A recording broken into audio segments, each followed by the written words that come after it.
we're about to get back out there and kick some. See how you do under pressure. Let's see how you do under pressure. They are fired up here. Yeah. Let's see how you do under pressure.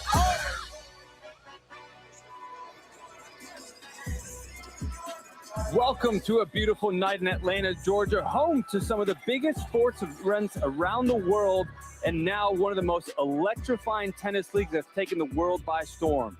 We are here at Assembly Yard when Stage 5, the Intense League, has taken over. The 2026 season is about to get underway, and fans and teams are ready to get the show started. Hello, everyone. I'm J.Y. Obone alongside Maria Mateus. And Maria, what a weekend we have. I'm honored to be here with you, J.Y., in such a special place. It's really nothing tennis has ever seen before. And that's one of the things that fans are still trying to figure out. So many have never seen this before. They know this is exciting, it's fast, it's electric. But what makes this so different than traditional tennis? Well, we had a special guest that helped us explain some of the rules. Vaya con Dios, Intense amigos. It's your old doubles partner, Chip Rowley. You might recognize me from YouTube. I'm here with my old doubles partner, JY. Chip and I are here to tell you a little bit about Intense. We like to crack wise, but one thing we don't like to joke around about is why Intense exists. Let's get into the weeds and fertilize some minds on the truth behind the world's favorite tennis league. There was an opportunity in professional tennis to make the life of a tennis player more financially viable, more stable, more sustainable. So Intense took it and ran with it. And they ran fast, taking tennis to the next level. Our players make a salary, which is unheard of in tennis, and you can take home winnings each week. $9,000 in weekly winnings, $30K in championship winnings. Welcome to the next tax bracket. The money is one thing, but the stability is another perk. For 8 weeks, Intense players don't have to worry about packing their bags every week and going to another city. They get to stay here in the capital of tennis earth, Atlanta, where the peaches are green and the tennis balls are greener. Peaches aren't green, Chip. Back to you, JY. 10 teams, 8 players per team, 4 men and 4 women, and they get to experience team tennis. With 8 players on each of our 10 squads, they never celebrate victories by their lonesome and never navigate the agony of defeat as a solo act. That's right. Not only do they have a shoulder to cry on after a loss and a back to slap after a W, they've got a head coach willing to stick his neck out for them. And unlike the coaches at my club, these coaches are good. The coaching benefits are real. And you know what else is real around here? The fan experience. Fans, yell, be loud, have fun. Nobody's going to shush you or tell you to have less fun. Could you imagine someone around here saying, stop having a blast at the tennis? Not going to fly. And you're not going to be here forever. Our arcs only last about 2 hours. No endless 5-hour marathon matches that'll have you wondering, am I ever going to see the family again? There's just enough time for you to sit back, stand up, relax, get fired up, and enjoy the tennis. It truly is so different. The rules that stand out to me the most, JY, are having 1 serve, 2 points for winners, and 14 seconds in between points. A lot of different rules, and something that didn't take 14 seconds is the build out to this entire arena. The team and the work that went behind this, you know, this video is going to look like it went so fast. Took 2 weeks to put this together. Look at all of these things that they had to put on, all this hunk of metal. Incredible job by the team, and the third member of our team who has all the good info on how this went down. We're going to go right to her to hear some more. Kelly Kroll. Thanks, JY. 47 different vendors and Bruce Rogers, who's the mastermind behind a dozen Super Bowl halftime stages. He made Intense stage happen as well. And some fun little details to pass along. This right here, we have 112,000 pounds of truss holding all of this up and together. If you lay them end to end, 4,000 feet. That's like 13 football fields back to back. There are 4 LED stadium-style screens, over 1,000 lights, and the most important part, the court itself, built from fiberglass, 7 layers of paint on top to make it the most professional level surface in the game. It's the Taj Mahal of tennis centers. And the way this was assembled, a lot like the way the teams were assembled, JY, in the first ever Intense draft. Yeah, one of the things that was not as assembled as complicated as this, but still had never been done before in tennis, was a draft, the first ever open draft in professional tennis history. 80 players had to be selected. The 10 teams, 4 different rounds, 4 different salaries. 4 different kinds of pressure for these players coming in. It really is such a unique league with so many individuals having had collegiate successes, professionally ranked, and just lots of team-first individuals. Let's take a look at some of these teams that got to select these players, had to go through the whole scouting process and figure out how do they want to build this squad. We have the Altitude led by Marcelo Ferreira, the Fortune being led by Tim Siegel, former Texas Tech, the Freeze, Simon Pritchard, Kennesaw State coach, Inferno, Jim Harp, Atlanta legend, Outriders being led by Amy O'Connell, the Ridge by the Italian Claudio Pistolesi, the Rips being led by Tori Hawkins, and the Rise being led by Marcos Andruska. And the last 2 teams, Sophia Rachi leading the way for the Smash, and Natalie Pluskota Hamburg leading for the Sping. 10 incredible teams led by 10 incredible coaches, but a big battle between 2 of those teams tonight. The Outriders versus the Fortune coming up. Stay with us, opening night.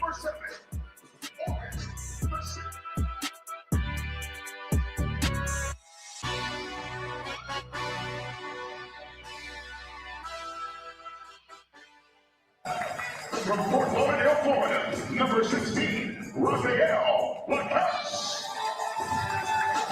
From Houston, Texas, number 18, Rhiannon Newborn. And their head coach, Tim Siegel.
Welcome back to Stage 5 in Atlanta, Georgia. We have the opening weekend for the 2026 season of the Intense League. The arena is already getting rocking, and we are going to take a look at the lineups being presented by Emory Sports Medicine. And Maria, as we take a look at these lineups, Stefan Manicella, Joao Cholin, Zoe Hammond, which ones really stand out for you for the Outriders? For the Outriders, led by Coach Amy O'Connell, Joao Ciolin, known for his work ethic, and Brandy Walker with her team-first mentality, I think are going to bring a lot of fire. And for the Fortune, led by Tim Siegel, the experience on team competitions, Victoria Rodriguez had played Billie Jean King Cup, Jessie Flores, Roberto Cid, both representing their countries in Davis Cup. They got the team spirit going for sure. 2 incredible squads, 2 incredible coaches, 2 incredible players about to get started after the coin toss that we'll go down to with Sebastian Nunez right now.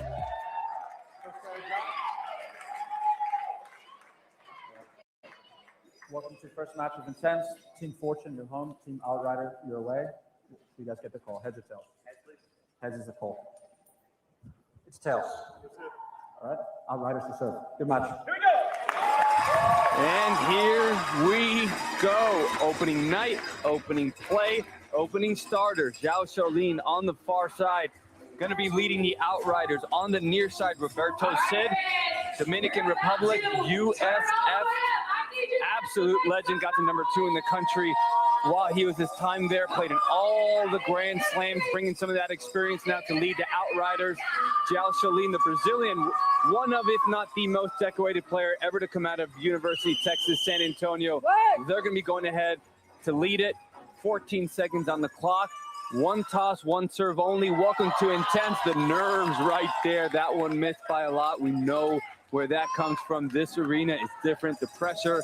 We're going to have 2 10-minute of men's singles bolts, followed by 2 10-minute women's singles bolts, and then all 3 doubles formats, as we have a big energy start from the Fortune on the near side.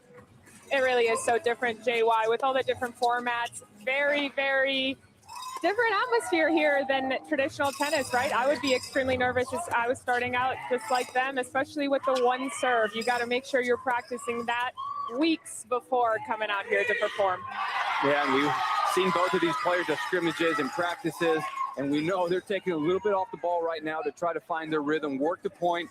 A lot of times you want to work that out of you by having some longer points, get into some deep breaths, get those nerves out of you. But a 3-0 start for the Fortune, 3-1 now. You only get 1 serve and 1 toss, and if your serve hits the net and goes in, it counts and we play it. That one just missed long. First point for the Outriders. I think the way the coaches prepare these teams is very important. Both coaches are coming with their comeback from coaching in tennis and have never coached in this intense format. So the way that they're going to prepare their players is going to be really key. Big fist pump by Roberto and the team on the sideline. This is a team format, so we have the other men. We have Jesse Flores and Oren Vassar also waiting there. We can have substitutions at any point in time while the clock keeps going. Big kick serve on a court like this that's very gritty. You hit a good kick serve, you are rewarded. Jumps over Xiolin's head, 5-1. With the scoring for the night, it accumulates throughout the whole night. It's pretty simple. It's very different than traditional tennis. No sets, no games. It all counts towards 1 overall score. Women's, doubles, singles, all of it. Something important to note, JY, is there are substitutions at any given moment. So when players go out, they can play 1 point, they can play 10 and be substituted anytime. And we'll see, because there is in singles a 12 minutes max rule, and we see our first substitution of the night. Corey Craig, Boston University, Florida State alumni, had one of the best seasons at Boston University as a freshman, going 24-1. Going to see if he can have a similar start for the Outriders, as Xiolin's put him in a small hole. There's still a lot of tennis left to be played, but Roberto showing his Grand Slam experience and how he handles pressure. It's good to see the teams already so rowdy on the sidelines. I think that's going to shake off nerves quicker than if they were silent, for sure. Corey has that lefty game style, so that he's going to try to change up where the righty's going to serve. He uses that hook forehand from left to right, trying to get it above the two-handed backhand.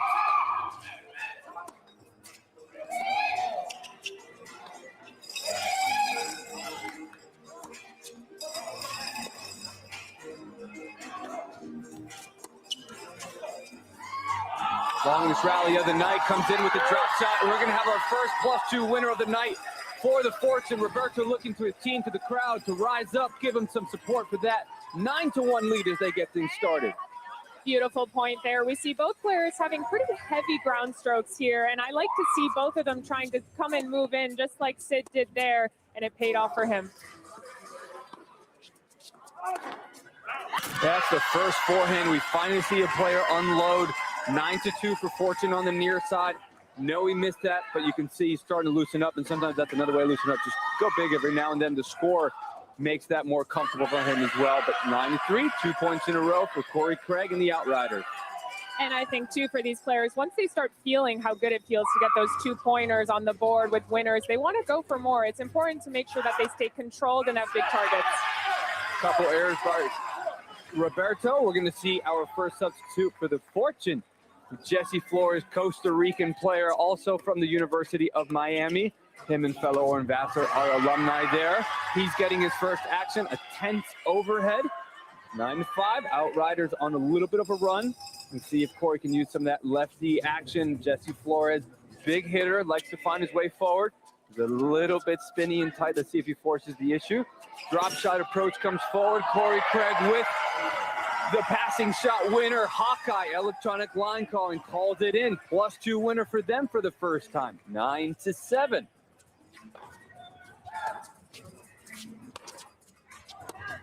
Jesse starting to unload a bit, it even more. Fires that one long. 9-8. 5 minutes left in this first of 2 10-minute singles bolts. Men will get a short break before they come back. Women right after that. We see our first serve fault from Corey Craig. Really high level tennis though, I'd say already tonight. It's good to see these players coming out with a lot of confidence. First serve volley of the night, had the opportunity, risky with the one serve, but when you have a big kick serve like Jesse and Corey's at the fence, worth the shot, had the drop shot, just misfired. Now, Fortune, you can sense a little bit of tenseness. They had a short lead. Jesse's going to get pulled out right away. Tim Siegel's seen enough, wants Roberto back in. What do you think about that strategy to pull Jesse so quick? I don't mind it. I think they want to give Craig a little bit of different game styles here and keep him guessing and keep him honest. So I don't mind it. I think it's a good move. And also for Coach Tim Siegel, all the coaches finding out how to coach in this format. Only 2 returning coaches from last season. Roberto with another drop shot, only going to count it as +1. Close opportunity, looks towards the official Sebastian Nunez, says, I know you want that too. It's only 1.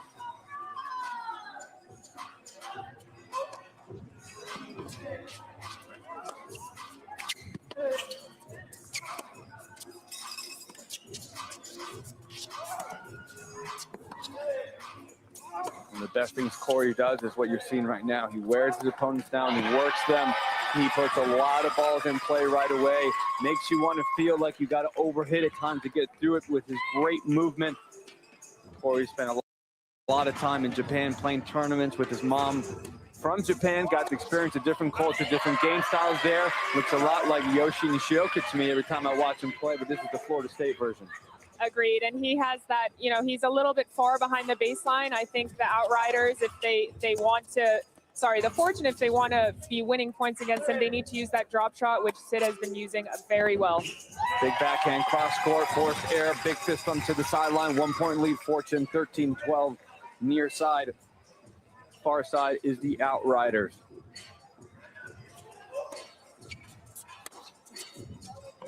Heavy backhand misses just long, 14-12. Corey getting a lot of playing time right now.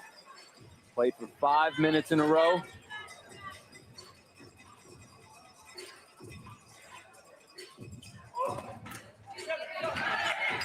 First serve fault, Roberto looking towards the sideline. I wonder who was looking for the substitute right there, Tim or Roberto. And we see the first action for Oren Vassar.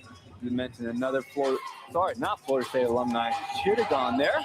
Instead, he went to the other school on the opposite side of the state, University of Miami. Him and Jesse Flores happy to be teamed up because we have a tie ball game.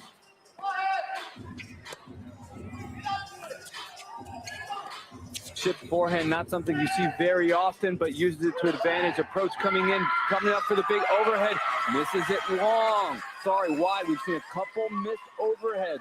A lot of that could be the arena, the lights, the pressure, all that time thinking. Corey just making you play. Great play by the Fortune there. I like him using that slice to make Craig hit the ball up a little bit. That gives more of an advantage to step in, to come to the net, to get more of those 2-pointers. O-Train looking to the sideline. That's how we do it. Xiaolin back in play. Interesting selection with how well Corey was doing.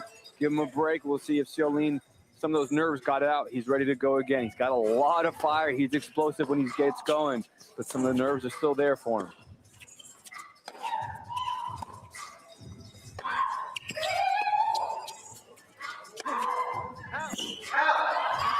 Big, heavy forehand, but Oren Vassar looks loose. He looks comfortable early on.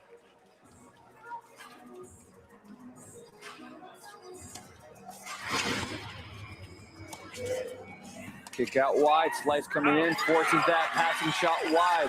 Outriders 17-5, 2-point lead for them. The music, the sound, for those of you tuning in for the first time, the music, the sound goes on throughout play. Fans do not need to be quiet. We've got the music going on. It's a different environment. Fans can scream. They can get involved like this volley right here. Point That's a point for the Fortune. Roberto urging his teammate on, saying, well played. They don't say tennis turned up for nothing. Our players here are so locked in with the music, with the crowd, with everyone getting rowdy. They need to be locked in every point. They're doing a great job so far. A big return through the middle. Atlanta used to hear him turn down. This time we're turning up in the arena. This is that kick serve wide. We're seeing a couple faults now from Xiaolin, second of the night.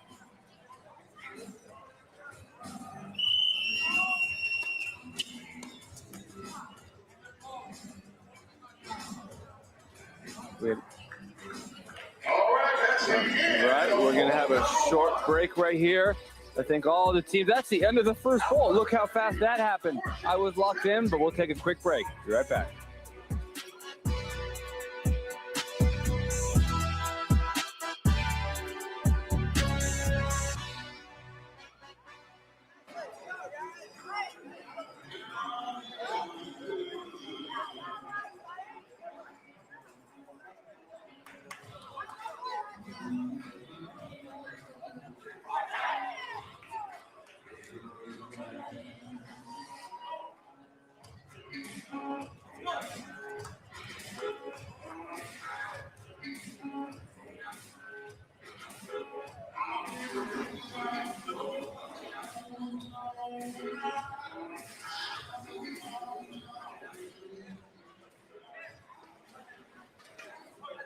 All right, Intense Arena, I am here, with the amazing players from the Outriders. Tell your name real quick for all the fans in the building. I'm Zoe. Hey, Zoe. Can we say hey, Zoe? Back as we get ready for bolt number 2 in men's singles. But we're going to go down to Kelly Kroll, who's been hearing all the action courtside. Yeah, she was basically looking at her players and saying, listen, I want you to envision every single shot right now as an approach shot. I want you to get aggressive, come in. We're looking for the 2-pointers. She's going to start back off with all of who we saw start the match and then go from there if she needs to sub in and out. I think her strategy right now, guys, is keeping her male players fresh, and that's her thought over here on the sidelines. Maria, what do you think about that? I like that. I love it when any coach is coaching to move in. I think especially here with the 2-pointers, you want to be stepping in. Even if you make a few mistakes sometimes, you can always bring it in, but I'd like to see even more aggressive and pressure moving forward. We'll see with Jesse Flores. He is back in the mix. If anybody likes to put pressure when he gets loose and going, this is the guy to do it. Loves coming forward, especially off that big forehand. Tries to unload right there, but just this fires a little bit too long. That's the give and take with him. As much as he's got that power, sometimes he loses that control. And when he misses, he just missed there by a lot. So we'll see if he can get that going because he will be dangerous. He'll be welcoming that first serve fault right there from Xiaolin. 19-18 Outriders on the far side. And I think it's an easy fix. He just has to go a little bit bigger targets, but I love the way he's unleashing on the ball for sure.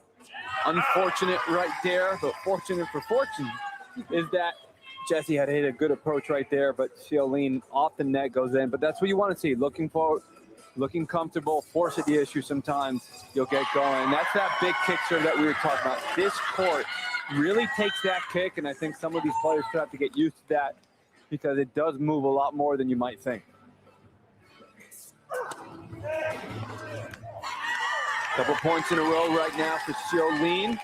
23-18, biggest lead of the night for the UTSA alumni. This is that loose arm that we talked about. When he gets going, that thing starts moving fast, racking up some points, 6 in a row. Each team gets 5 timeouts that they can use throughout an arc. We'll see if Tim will use any anytime soon. Great playing so far from Xiaolin. I like how he's using his serve, not going extra on it. He's making a very good kick, second serve, and then looking for his opportunity after. Big forehand by Flores, gets the force to air. That's what he wants to get going. Roberto Sid loving that. Tim Siegel encouraging him to continue to loosen up. Nasty kick wide, looking for the serve and volley, but return doesn't come back anyway. 24-20 for the Outriders.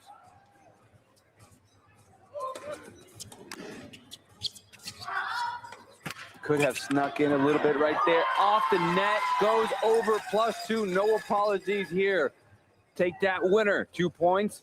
Anytime you hit a clean winner, then you got to go back and serve on the same side. That's a random drop shot from Flores, brings Xiaolin coming in, and that's not going to be the right opportunity. This keeps going. What a point.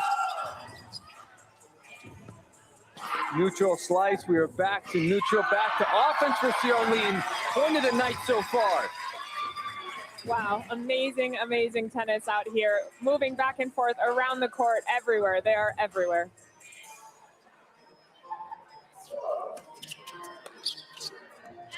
Okay, that's where he wants to be, though, so we're going to switch him out, but that's the game style he's looking for, just not connecting, so we're going to see a sub. I don't think this is a time that Amy O'Connell is going to want to take out Xiaolin. No rest for you. You're on a roll.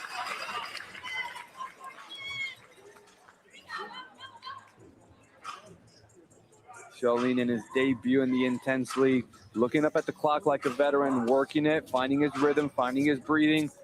Big kick serve as well. Roberto struggles to handle that. 6-point lead Outriders. I think Xiaolin's doing an awesome job too with, you know, we have 14 seconds in between points, but he doesn't look rushed at all. He's going to the line, he's taking a breath, and then he's ready to go. And you can see that in the way he's playing right now. He doesn't seem rushed. He feels very comfortable. An amazing drop shot by him for 2 points. This is why he got the start. This is what they were looking for. Amy paused him, brought him back in, did a great job, and we are going to see our first timeout of the night. We're going to listen to some of the coaches. That can go out the door for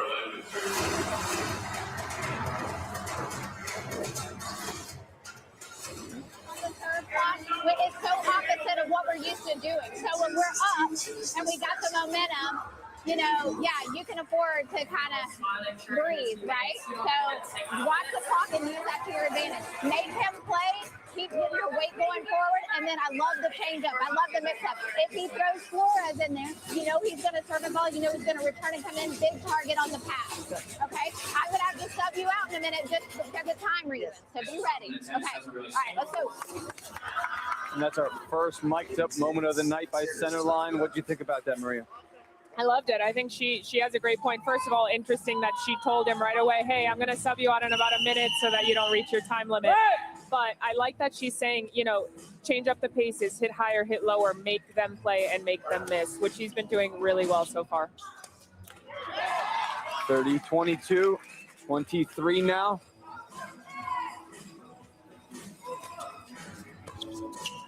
Xiaolin stepping in, taking that return on the rise, finding his forehand inside in, just misses that wide.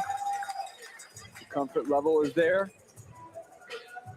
Roberto now looking his calmest, looking like he's settling in.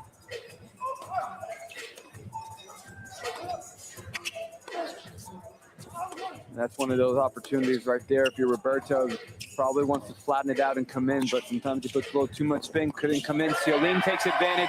He flattens it out, takes the +2 volley winner. 32-24 for the Outriders. Sometimes if you don't take it, your opponent will, and that's exactly what just happened there with Sid not taking his opportunity. The first opportunity he has, he needs to take it. Big, aggressive, heavy forehands by Sid to put Xiaolin on the run, keeping him back there, but not enough. Tries to unload on that one, finally gets rewarded. Forced error, +1, Fortune.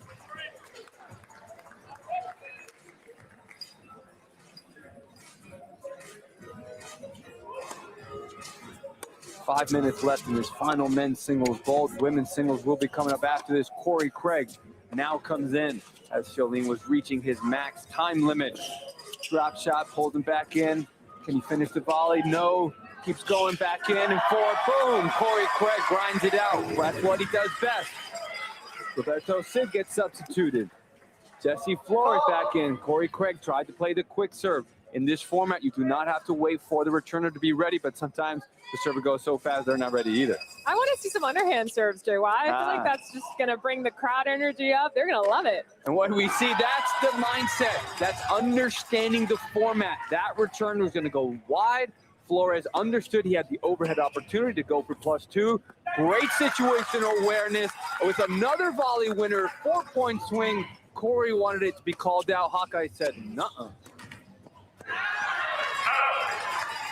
And Corey stops that momentum building for Outriders, 34-30.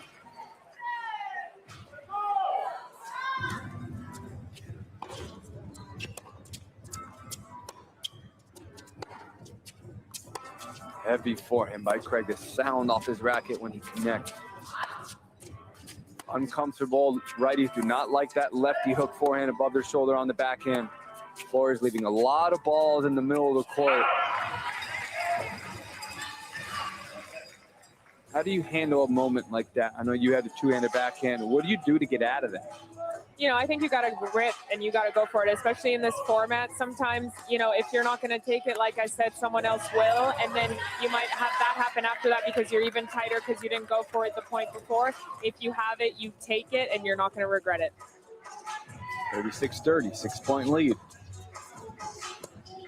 Tried to use that hook forehand, catches it late, drops it short. Flores, forehand forced error.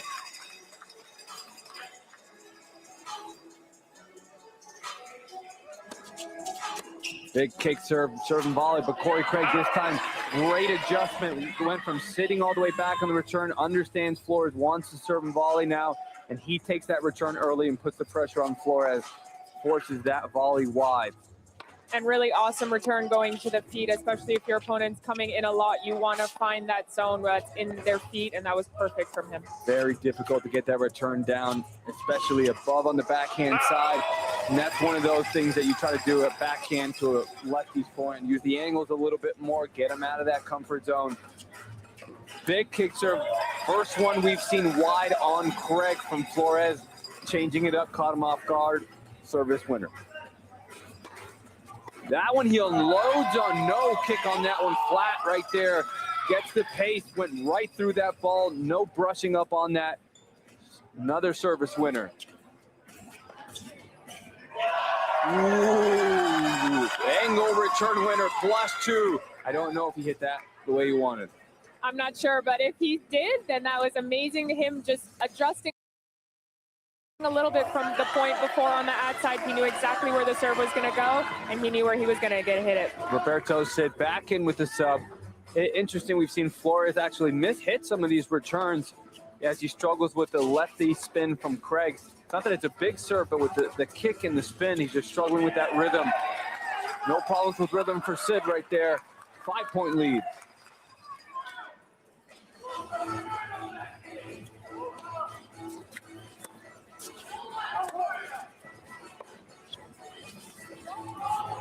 Beautiful drop shot from Sid, but this time Corey reads it well, gets up there, had the opportunity, great defense. Good job getting it up high to the backhand volley instead of the forehand volley. Absolutely. He didn't hit the perfect lob, but he hit on the backhand side. It's so much harder to hit that two-handed backhand swinging volley behind you. Struggling to build a little bit momentum, giving that serve point back. Only one serve here. This is going to be our last 50 seconds of men's singles. Women's singles will be coming up after this. Corey forcing that forehand down the line, misses it long. See if they can have a little bit of a swing as they put Flores back in. Looks like it was just a breather. Charlene comes in for Craig. He had not reached his time limit yet.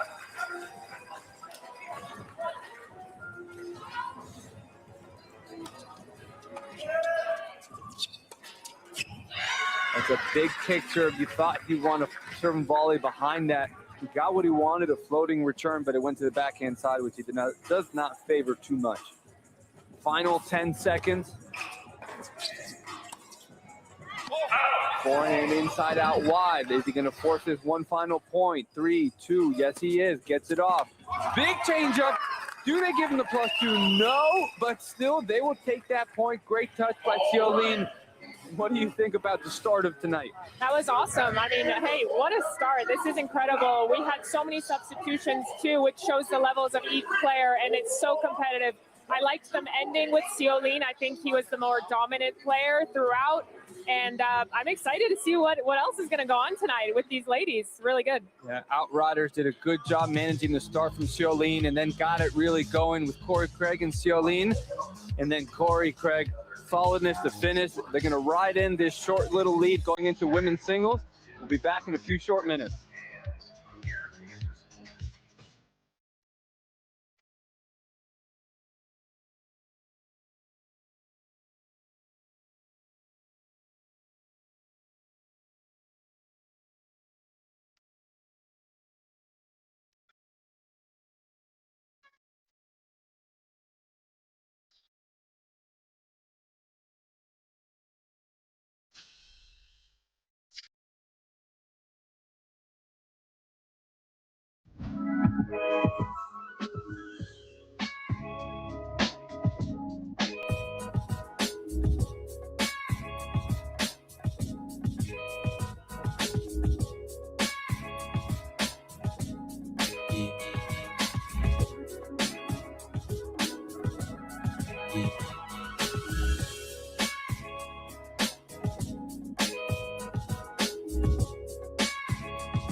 That's what I was.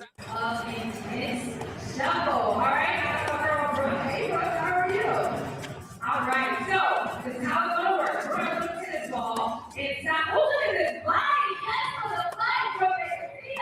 All right. So we're gonna put a little tennis ball inside of the shoe. So we're gonna shuffle it, and you're gonna have a time where that tennis ball is inside the shoe. Okay? Are you ready? All right, fans. Are you guys ready? Fans, I can't hear you. Are you ready? All right. So here we go.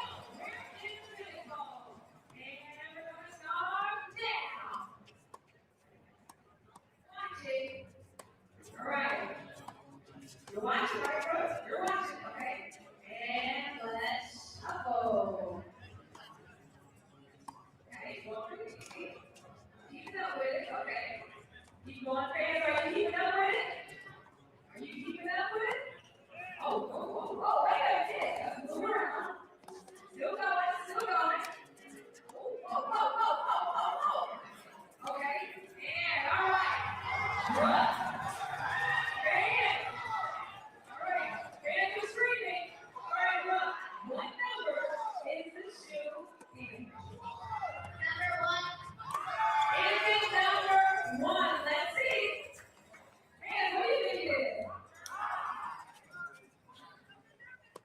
And the answer is number 1! Congratulations from you all, West Kids Project. Here we go. This is for you, courtesy of Intense. Thank you so much for playing Intense to Shuffle. Yes, give some light for us. Woo! I'll try to see where we're going. You go, girl. All right, fans, continue to make some noise.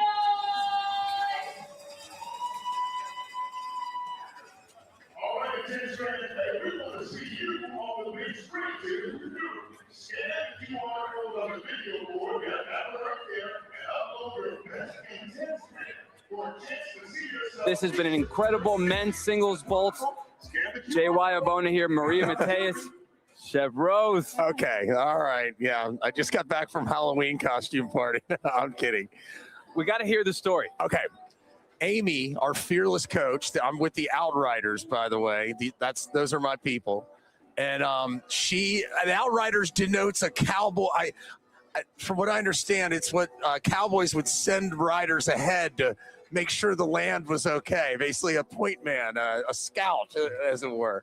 So we're doing a Western theme, and she keeps mentioning it, and I forgot my cowboy hat that I was going to bring from Charleston, and she provided a very, very nice, expensive hat, as you can tell right here. Well, you see the style, the hats, the colors, and everything that Intense has been about opening night.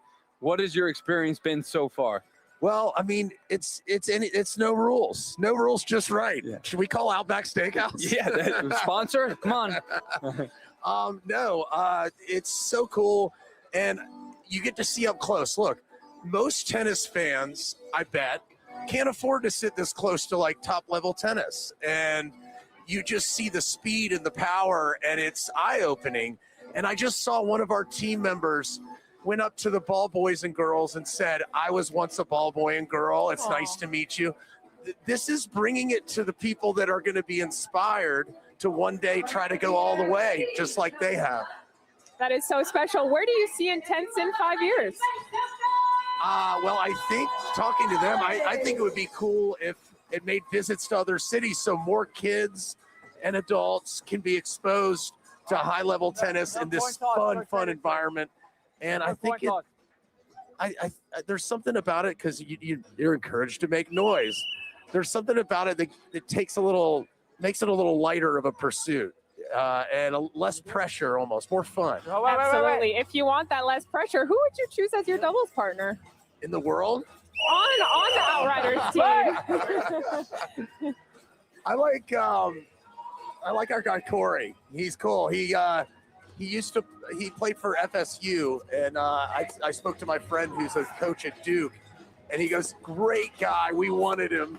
No way. I went to Duke, so you look at that. You know Ramsey? I do, of course I do. I grew up with Ramsey Smith. No way. Yeah, we were in the same class our whole lives No together, way. our whole That's so cool. childhood. Yeah. That's awesome. Yeah, and the whole Smith family are great friends. Amazing people. Yes, absolutely. Well, I went to Florida State.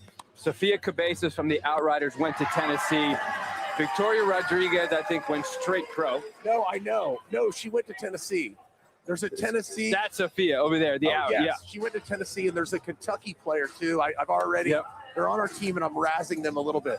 However, as they say in college, keep it in the SEC, baby. At least they're having success. No doubt that the players that come out of the SEC, as we get to watch them front and center, Sophia Cabezas on the far side for the Outriders. We finished 2 men's singles bolts. Now we have the women coming in for their 2 10-minute singles bolts. Victoria Rodriguez on the near side from Mexico. Sophia Cabezas on the far side from Venezuela. We got a little bit of Latin action going on, but the Outriders have a 5-point lead. How about that men's match, y'all? Looks like we were going to get blown out. Well, it's going to be interesting because you could see the nerves in the first few minutes. Both teams, they were trying to find their rhythm. And then when Xiolene really got going, Corey Craig came in, provided the stability. Xiolene then came in, loosened up, provided some of the +2s. Yeah. Now I want to see how the women are going to handle this. They're putting a little bit of extra spin on the balls, a little bit of extra height, playing it safe. Right. Rallies are going longer. So they're trying to figure out, like, geez, how do I loosen up? Because there's no other arena like this in tennis, especially when you have players that can quick serve like that, even if you're not ready. Victoria Rodriguez, plays on the professional tour, the WTA ITF. They have to wait for the return to be ready, but she almost got caught there. I think there's a personality type of a tennis player who enjoys just let's go, give me the ball. Absolutely. We saw it in 2025 with Samuel Nicholson. UNC Wilmington, not the biggest school ever, but he came in here and dominated everybody from people from Georgia, Georgia Tech, didn't matter what school. This format fit him, and that's what I'm excited to find out this season. Who really fits in this format? Right now, the Outriders have a 5-point lead. Sophia hanging in there, and Victoria. We did have a sub, Rafael Lacasse, the Canadian, coming in. A little bit Iowa State, Nebraska action. So a lot of college, big representation from NCAA here. So last year was there was just less teams, right? Smaller teams, yeah. So we went from 4 to 10. Yeah, that's what I heard. Yeah, and then just a big growth. 80 players now living in Atlanta, based here, getting to know the community, building the league, and really getting in touch with kids, coaches, parents. And now that's what brings us tonight as Rafael tries to find her way to the net. Miss hits it, and great defense to offense from Sophia Cabezas, +2 for the Outriders. I think Cabeza means head. Like your head. Well, so I think she's a smart player. I think. Yeah. When you're a little bit on the smaller side, you have to make up for it with really intelligent play. Yeah. Yes. Yeah. Absolutely. It's a real thing. If you don't have the power, you got to find some other ways to win. She's doing a good job for her in her debut. That was maybe the dumbest comment ever. Sorry for subjecting that to you. I think something very impressive about Sophia Cabezas is she is Venezuela's only ranked female on tour. Is that right? Yeah. It is. Yeah. A country like that just struggles to put out. Different countries have different resources. Xiolene was born in a city in Brazil that only had 2 tennis courts in the entire city. Moved away young, so he was able, but if he would have stayed there, we don't know if we would have ever seen them and seen drop shots like this. That should be a +2 winner. She's racking up the score, 53-46 for your team, Shep. You love to hear the stories about improbable rises. They didn't have the resources. They were that good, and someone saw the talent and then they cultivated it themselves. Well, in 53-47, that's what Intense is trying to do. So many of these great stories with these players, but no one gets to hear them because, frankly, in traditional tennis, there's a lot more support at the top. Of course. Intense League is now coming in, helping players like Sophia, another +2 winner. Big fist pump from Shep and his Outriders Let's go. team. All right, we got a nice little comfortable lead, but as we saw earlier, it could dissipate quite quickly. 5 minutes remaining in this first women's singles ball as Victoria Rodriguez back in, runs around that forehand, comes in, chip lob. It's a good lob. Oh, big overhead. It is in. 2-point.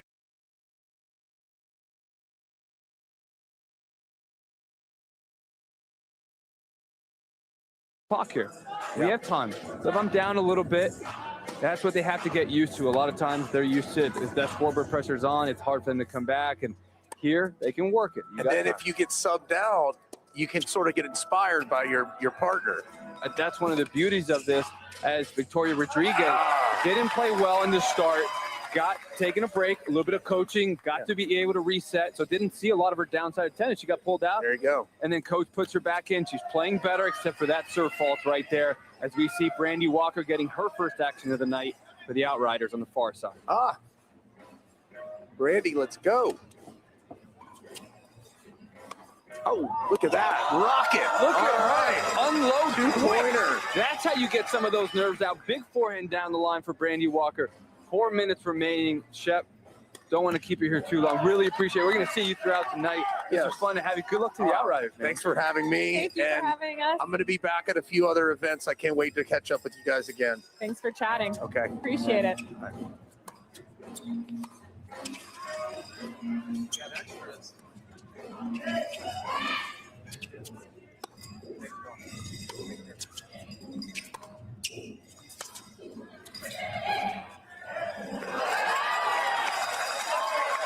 Trying to come in forward, 58-52. Victoria Rodriguez finding some of her range and comfort zone.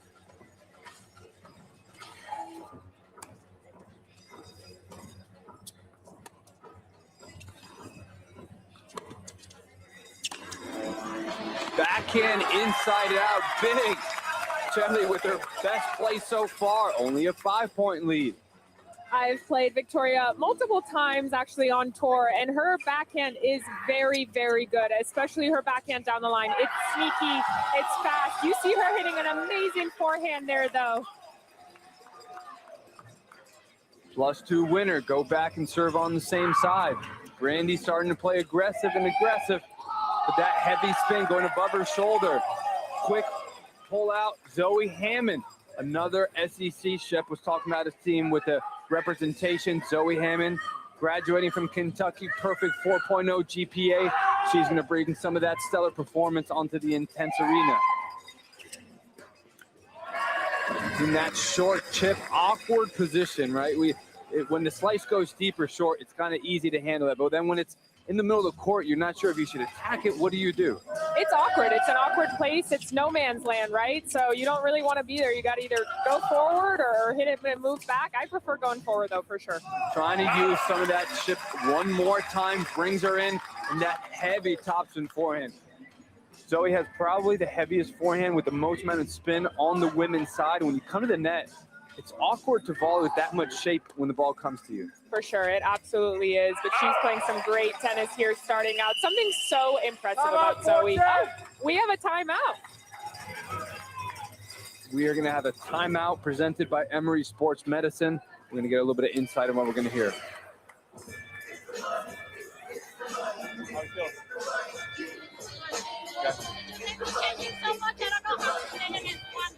Right, different players.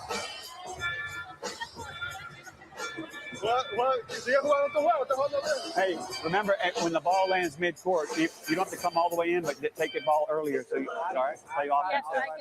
Yeah, yeah, and making those volleys. There we go, guys. We're doing good. How's your legs? You ready to go back in? Yeah, I'm good. I know. All right.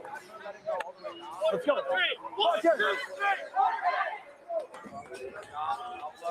Coach Tim Siegel spent 22 years at Texas Tech. Sending Victoria Rodriguez back out there. And right away, we noticed with the Outriders team, one male, one female that you know come in, going to put a lot of balls in play. Corey Craig did that for the men. Zoe Hammond right away coming in, putting a lot of balls in play. Two solid players that you can trust when things are getting a little bit out of hand. Absolutely, and those are great people to have on a team. What I was going to say right before the timeout is that Zoe Hammond completed an econ degree in 3 years. How impressive is that, JY? Well, she's going to see if she can put the Outriders to sleep within these two women's singles bolts.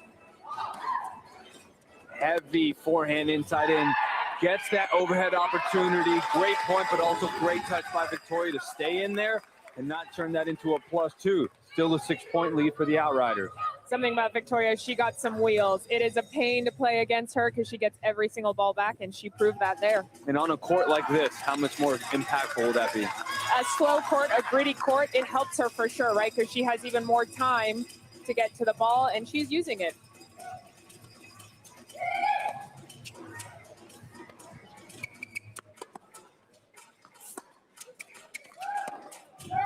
Trying to use that shape, sells it just a little bit too long. Great job by Rodriguez to handle that backhand above her shoulder.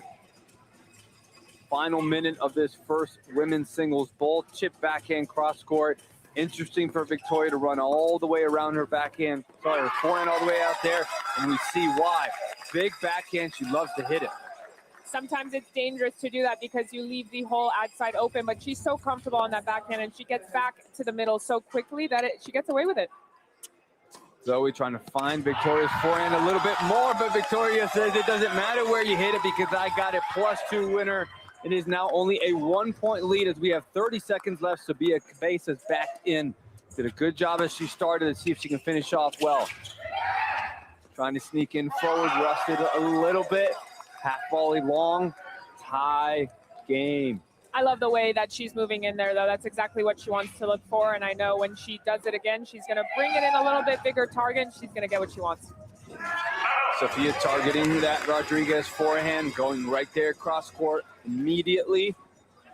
1-0. She will run the clock out calmly. Very interesting how this played out for women's singles both. Got another one when we come back.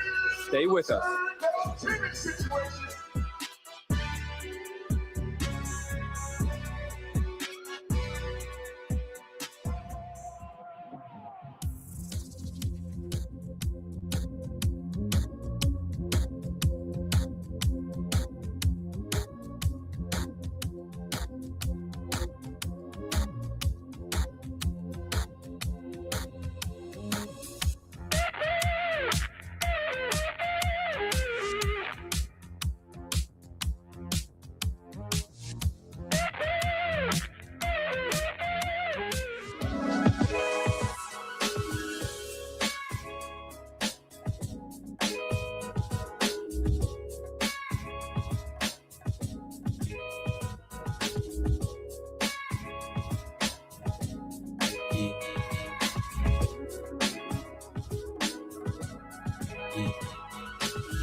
Welcome back as we have bolt number 2 for women's singles getting underway.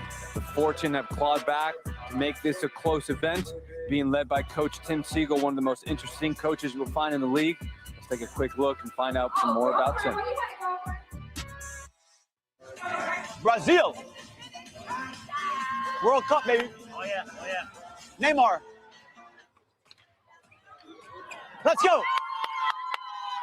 We can win points coming forward and attacking, okay? Avoid this unless they're way back. Attack, pressure. I haven't seen any volley winners yet from this, right? Let's go. Let's go.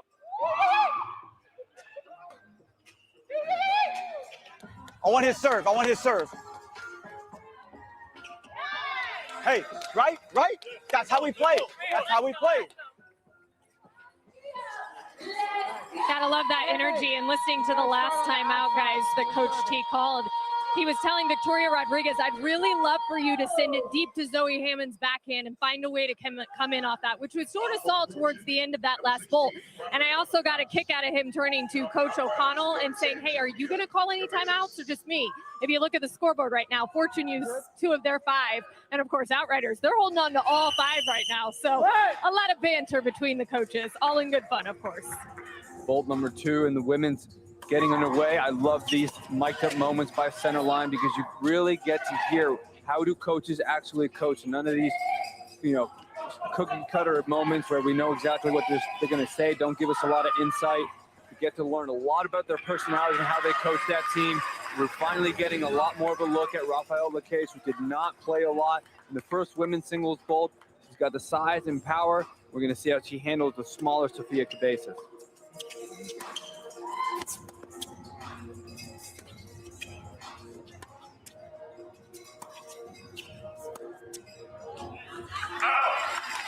Be interesting as Cabezas has played a lot more so far, getting more comfortable. The case not so much. Tough as you have one player trying to warm up. There is no warm up at Intense. They get right into it. There are some challenges with that with the players, but also the coaches on how they manage the substitution. LaCase has had a lot of success on the doubles tour, though. She's has a career high of 213 WTA. She won a 75K in doubles. So I think she's ready for those moments, but it has another substitution, and we have Rianne Newborn coming in. So LaCase didn't get a lot of time to get warm there. Let's see what Tim Siegel's looking for here out of Newborn. Sure he wasn't looking for that fault. 4-point lead for the Outriders. With this, no warm-up, going right into and playing. It's hard for that shoulder to get warmed up. Sometimes it costs you. So one of the things these players are practicing a lot, and as they've come to Atlanta, is cold shoulders, go out, play. You got to make 10 in a row. And they've found different ways to practice this format because it's very different. That's what I would have the most trouble with, I think, is the one serve, especially when you only have one toss. Even if it's a terrible toss, you have to figure it out. Newborn misses that passing shot wide. Cabezas helping the Outriders have a 6-point lead. 8 minutes left before we get doubles underway. Just misses that serve wide. Sorry, long, trying to go wide to the forehand side and catch Newborn off guard. We saw her try to run around her backhand once.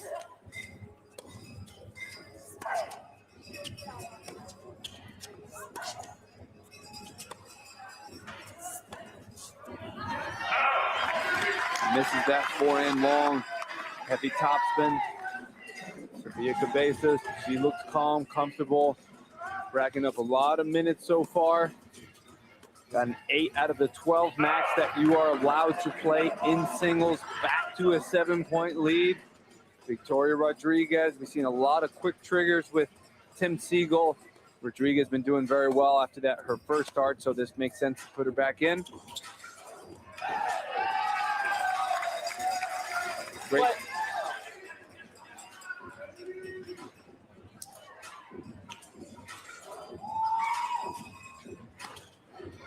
You see Sophia Cabezas subbed out, Brandy Walker back in. Got the power, similar to Jessie Flores like we saw for Fortune on the men's side. When she connects, it's rewarded, but if not, it doesn't work out. You only have one toss in Intense. All the players still getting used to this in week one. It's okay, we've all been through it, but you can't catch that toss, so she tried to catch it, but she had stepped over the line, so foot fault, misses. And we've seen a couple players here, Maria, running around their forehands to hit their backhands. Why do you think they're doing that? I think in women's tennis, or at least speaking for myself, I always felt more comfortable with my backhand. I felt like it was more just compact and I could hit a bigger ball, and I think a lot of girls feel that way, especially Victoria Rodriguez. Interesting for Victoria using that chip. She's uncomfortable on the forehand, brings Brandy in, but unfortunately, the Outriders with the volley force, they are a 7-point lead.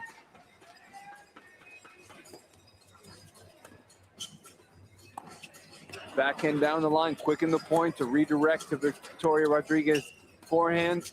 Back to the backhand, back to the forehand. Gonna try to keep it there. How Rodriguez managed it. Great change of direction down the line to set up the beautiful backhand. Really smart play when you change it forehand down the line. The high percentage plays to go back cross court. But what Brandy didn't realize is that is exactly what Rodriguez wanted.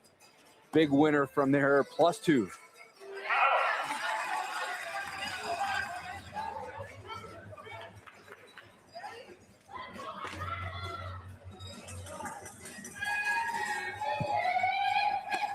Big serve, no spin, going big, try to get it, coming forward. No, approach the wrong side. +2 passing shot winner, Rodriguez, 74-70. 5 minutes left. Amazing play there, though, from Brandy Walker. She moved in, she did the right thing. I think it's just about covering that alley because we know that Shelly's going to go there with her backhand line. Great job sneaking in. A +2 winner for Rodriguez. I think it was also a tactical mistake from Walker. Hit a great, solid approach. Wrong side of the court as well. You got to understand your opponent's strengths and weaknesses.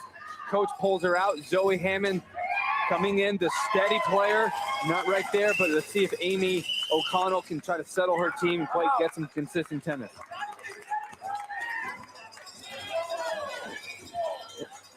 As Maria, what do you think so far? If you're the Outriders, you have a 7-point lead, gets it back only to 1. You have a new player. How do you want this to be handled? It's so close here. It's very, very close. And I like the way that Zoe Hammond is able to use her high, heavy forehand. But Chelly's playing some really good tennis right now. Victoria Rodriguez, she's dominating. So it's going to be interesting to see what the coaches say here and how they continue the momentum, or how the momentum might switch. And with 5 minutes remaining, we have the men's singles finishing up. Then the women's singles are going to be finishing up after. We have 3 double bowls coming up. Men's doubles for 10 minutes, women's doubles for 10 minutes, mixed doubles. And what the teams are going to try to manage here is see if somebody can pull away a little bit, because in doubles, points rack up fast with everybody at the net. +2 winners can happen in the blink of an eye. So at these final minutes, it's going to be very important to see if they can get some cushion and have some room for error in the doubles. Most definitely. These are very finite moments here where you want them to get a little bit bigger of a lead. We've seen the score very, very close this entire night. When doubles comes in, everything is going to be even faster.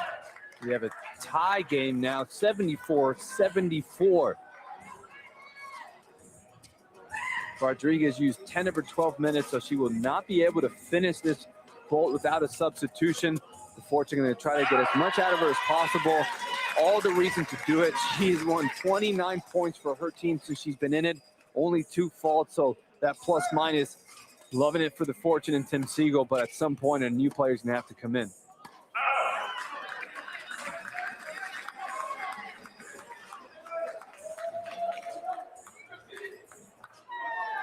Zoe looking calm and collected in her debut. Well done. Looking up at the clock, it didn't work out, but if I'm Coach Amy, I love what I'm seeing from her there. And I think we're going to see a lot of her in doubles when it is very, very fast-paced. I think she's going to bring the calm. That's my feelings, at least. Coming up in the final minute for Rodriguez action in singles before we don't see her again in doubles. Misses that forehand wide, wondering if she would have run around it and hit her backhand instead.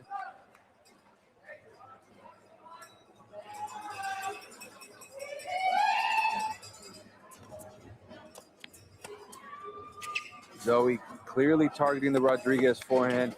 She's ready for it, redirects it down the line. You see she gets it to the backhand.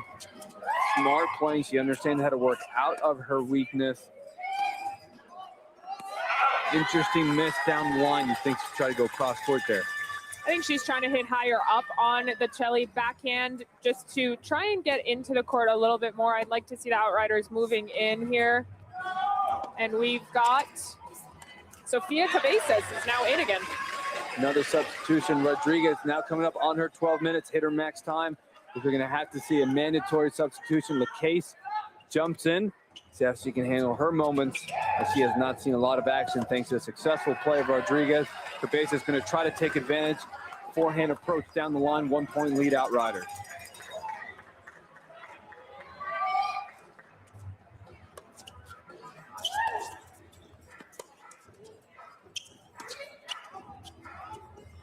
Change of pace to get LaCase, who's a great hardcore indoor player coming out of Canada and the indoor colleges, so she likes balls in her strike zone. But it seemed like Sophia lost her patience there instead. Yeah, surprising there for sure. It looks like Rafael is trying to just be a little bit more steady here, a little bit more patient. I'm assuming we're going to see a lot of action from her in the doubles coming up. Sophia dictating play really well, sneaking in. Angle volley just misses into the net. Great opportunity, just missed it. 79-78. Fortune have their 1-point lead. All 4 of these bolts so close. None of them being decided by more than 1 point. This is the only one that's even been with a 2-point lead as we finish up.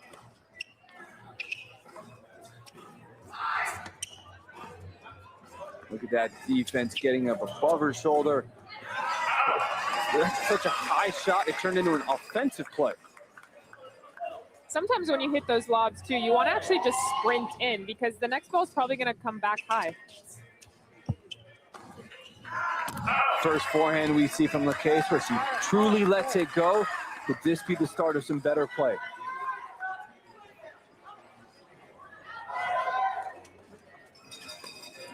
kick wide. You know, it's not the biggest kick serve. You'd wonder if she'd want to step in, take it on the rise a little bit more instead of waiting on it with the open stance. As she is subbed out, Newborn is back in. I think all plays here, if it can take time away, it's going to be huge for them. So taking those serves early, especially on the women's side, I think it's going to be very helpful. Volley winner sneaking in, taking. She's listening to you. She's listening on the broadcast. Maybe she got an AirPod in. High ball came in. Volley winner, +2, 4-point lead. Thank you, Sophia. 5-point lead, 15 seconds left. Going to see our final point or two. Outriders, one way or another, going to have their biggest lead going into the end of a vault. 4-point lead. Newborn, is she going to rush it? Smart to not rush it. Tim Siegel says, hey, let's just chill out, go to the sideline. And the Outriders going into doubles are going to have a 4-point lead thanks to some solid play by Cabezas, who's racked up 30 points from her. And we're going to go down courtside with Kelly Kroll, who has Victoria Rodriguez. I do, but Victoria needs to fix her hair really quickly before being on camera. 31 of your teams, let's see, 80 points during your 12 minutes of play. How did you feel out there? What did you think was working for you? I think being very solid and very positive and just trying to put the ball in. I think it's the first match, so I think everyone is a little nervous, and I was just trying to keep it the best I could. You did a great job. Now going into doubles here, what is the strategy as far as kind of getting yourself back into this one and maybe trying to build a little lead? Wouldn't that be nice? Yeah, I mean, obviously I would love if we can make 2 winners, 2 points, every single point, but I don't know. I mean, we're just going to keep trying to win every point that we can. And I think having a good serve and a good return would be awesome. Hopefully I can improve it. Great strategy, Victoria. Thank you so much. We appreciate it. And go enjoy the rest of the match. Thank you, Kelly and Victoria, for that, as we have all 3 doubles both coming after this. Been a tight one either way. We'll see if somebody can pull away. We'll be back in a few minutes.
Doubles bolts coming up at the Intense League. It's brought to you by Emory Sports Medicine, the official sports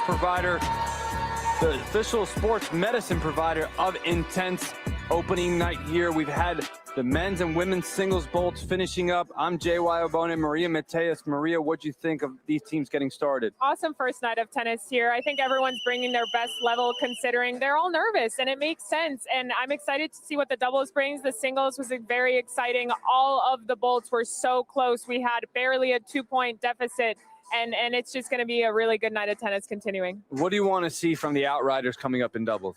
I want to see them keeping their energy. I think they've had very good energy, good steady momentum this whole night. And the Fortune, though, is starting to play some really good tennis. I'm not sure. It's going to be interesting, and it's a treat to be here and watch it. And we'll see with Jesse Flores, with the action pack that he brings in. Had some good moments, had some shaky moments. He's going to be getting the start in doubles with Oren Vassar, who's had a lot of success on the other professional circuits for doubles, going up against Stefan Menicella and Jiao Xiaolin on the far side for the Outriders. 10 minutes of men's doubles, then we have 10 minutes of women's doubles, then we finish off with mixed doubles. Outriders with a 4-point lead. Jesse Flores with a big kick serve to get started. And right away we see the poach and the +2 with the winner. Points can move really fast in doubles. That's why one of these teams wanted a big cushion. Instead, we're going to see a battle. What I'm looking for most here is if we can get those 2-pointers. That was an amazing serve. He's looking to come in. If we can get a good serve and a poach, that's exactly what they need. Big energy from Vassar as he screams, "Come on," to Jesse Flores. That's what we need. It's going to be tough to handle that as he gets the approach he wanted. Great angle drop shot. Volley winner, another +2. Right away from a 4-point deficit to a 1-point lead in less than a minute. Gives it with that one serve rule, only misses the net. Point back to the Outriders, tied up. Menicella seeing his first action tonight, didn't see any singles. They brought him in for doubles with the size that he has for stuff like that with the reach +2, the towel. This is what they wanted. They have a team of smaller players. He's the one big guy that can really take over in doubles. He's 6'5", and that's showing. He's using his wingspan. He's really going for it.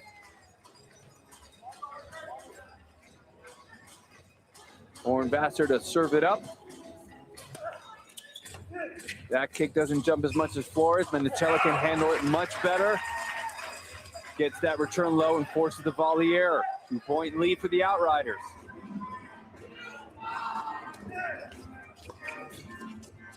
Great hands. Forces that forehand error. Great pickup. And you see Ciola even just nodding a little bit because that was a really good point actually from both teams. The pickup, the return. It's good to see these really, really good points out here. That fluid service motion unfortunately fails him there. Point to the Fortune. Flores to serve. Miami Hurricane bringing some of that heat down here. There's that overhead. Boom.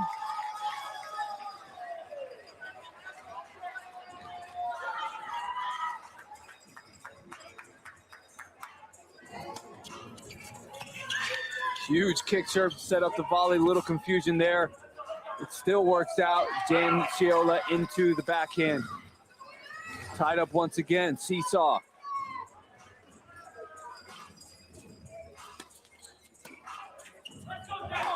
Tough. We've seen a lot of returns come back, either missed by the Outriders or just really weak when Flores is serving. This is why they wanted him in doubles.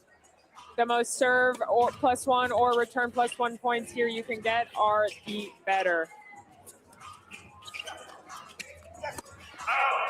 Just missed that long. A little bit of a late call from the Hawkeye system, but that was long.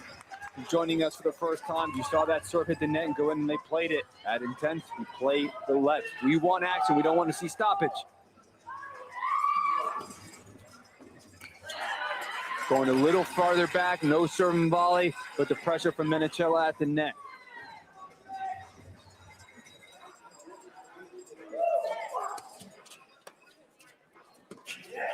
Return come in, angle passing shot winner, +2. Flores goes to the ground to try to save it. Not good enough.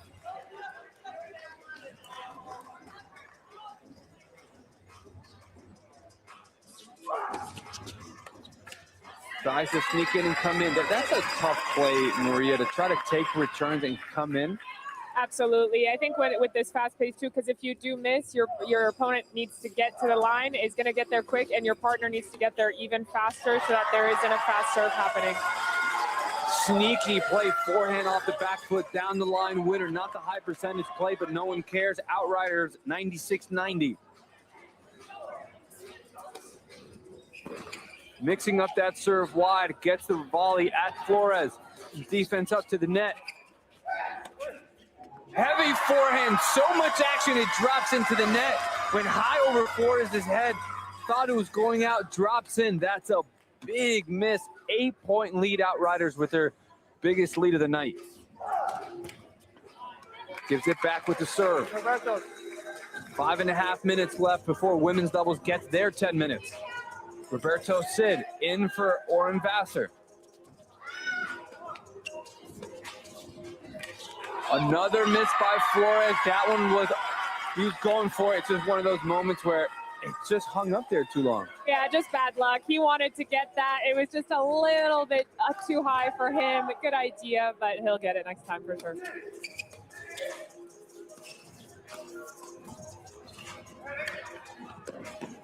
Great touch, another +2 winner. Too good from Ciolin. That was unbelievable. We're gonna see our timeout thanks to Emory Sports Medicine. We're gonna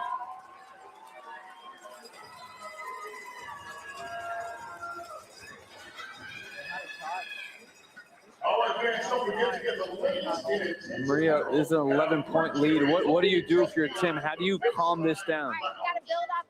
You say you need to play every single point. That's what I would do. Every point counts here, and that lead can switch any second. So you have to just be playing every single point. You just want to shop on your phone, scan the QR code to see what other items are available. Make sure you're And there is a tennis ball, like underneath whose name is serving. When you see it, just in case there's any confusion. I thought it was a logo. It's not. The team trying to understand the scoreboards opening night. Everyone's understanding the format. It's one thing when you practice this. It's another thing when you finally do it under the lights at the Intense Arena.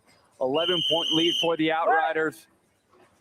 And the beautiful things about this format is teams get the opportunity to stop momentum. We see that in other sports. Finally, in tennis, coaches have the opportunity to stop the momentum. 1 point at least for the Fortune. Give him a little bit of water to that timeout. Almost 2. Oh, just missed it.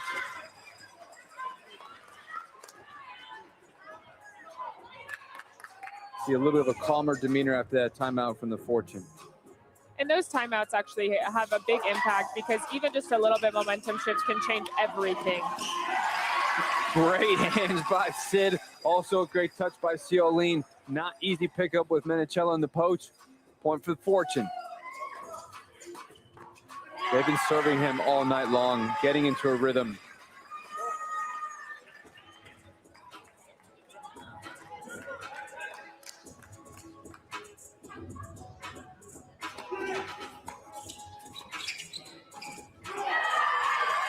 Had the opportunity, did a good job getting it down low, got a little bit of a floater volley, but stood up a little bit too tall. Missed that opportunity. 12-point lead for the Outriders. 3.5 minutes. Kick serve off the net. Serves and volleys. Sid with the opportunity. Another one for a +2. He takes it.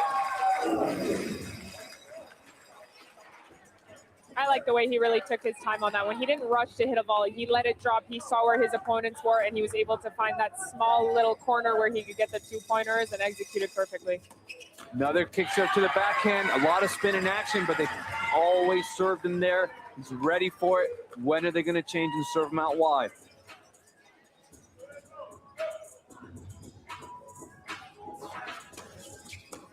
And there's the mix-up. Flores hadn't really been hitting great backhand returns, but still, mix it up just in case. You keep him honest. He wasn't ready. That's a service winner in my book. Great athleticism from Menicello. That's why they put him in.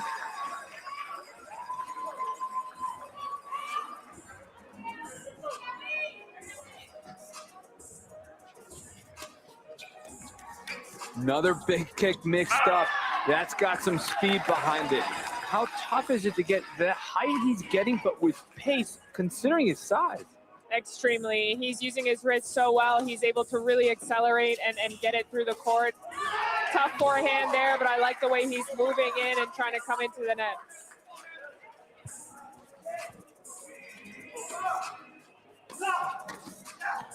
Big kick, fake left, right, volley winner for Flores. Come on to the team.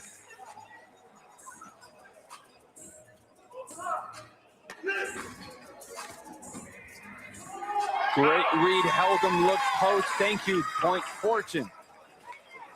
Flores getting comfortable and finding his rhythm. So much of being at the net and poaching is the timing of it. For sure, and just those fakes, like the point that he faked was awesome. He was just there. Look at that, just the movement and making the opponents think sometimes is half the effort, and he's doing an amazing job.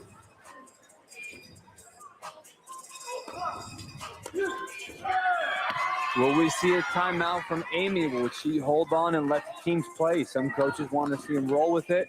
Others are quick to stop the momentum. From 13 points to 8 is the lead. No, it was, oh, that call came late. Ball's good. 2 points fortune. It's going to be interesting to see what gets determined here. Sebastian Nunez, the chair official. The call came really, really late. The system was triggered by something else. That ball was good. I saw that was good. I saw it good. The system pulled it in. The ball's good. 2 points fortune. 2 points. Let's see if we can take a look at this shot to see what happened. The call came really, really late. Can we tell from here if it was in? From that angle, it's tough, but you can see when the lights flash red, that's when the ball is called out. And you can see, even after the replay, the lights still hadn't flashed. So that flash, that sound could have been just the ball jumping off the fence and setting off the system. That's a big point. We'll see how much it matters. Roberto dropped a racket trying to chase it. +2 winner goes back the other way. I think the Outriders will move on quickly. They got exactly what they needed after that. They lost 2 points there. Not sure if it was in or out or whatever, but they jumped right back in and they got those 2 points right back. Big kick up to the backhand. Chiolene moves. Roberto saw it. Return to the bottom of the net. Oren Vassar takes his spot. Last 40 seconds. Women's doubles coming up next. Ooh, off the frame, but sometimes that's why it's the most expensive part of the racket. Still went in for Vassar, and he takes it. They keep serving him there. He keeps making him pay. We've seen Chiolene himself, when he's serving, mix up his serve. When people serve to him, they're not mixing it up. Makes him pay. +2. Final 9, 8, 7 seconds before women's doubles. The poach, the presence, Menichella forces that return into the net. Men's singles bolt. Men's doubles bolt finished now as the Outriders have the biggest lead any team's had at the end of a bolt before women's doubles is coming up, Maria. You know, the Outriders really ran away with that one. I think they just played such good, consistent tennis throughout. They were not fearful. They went for it. They were brave, and that's good to see. And we'll see if the Fortune women can do the same thing when they come back on this court after the break.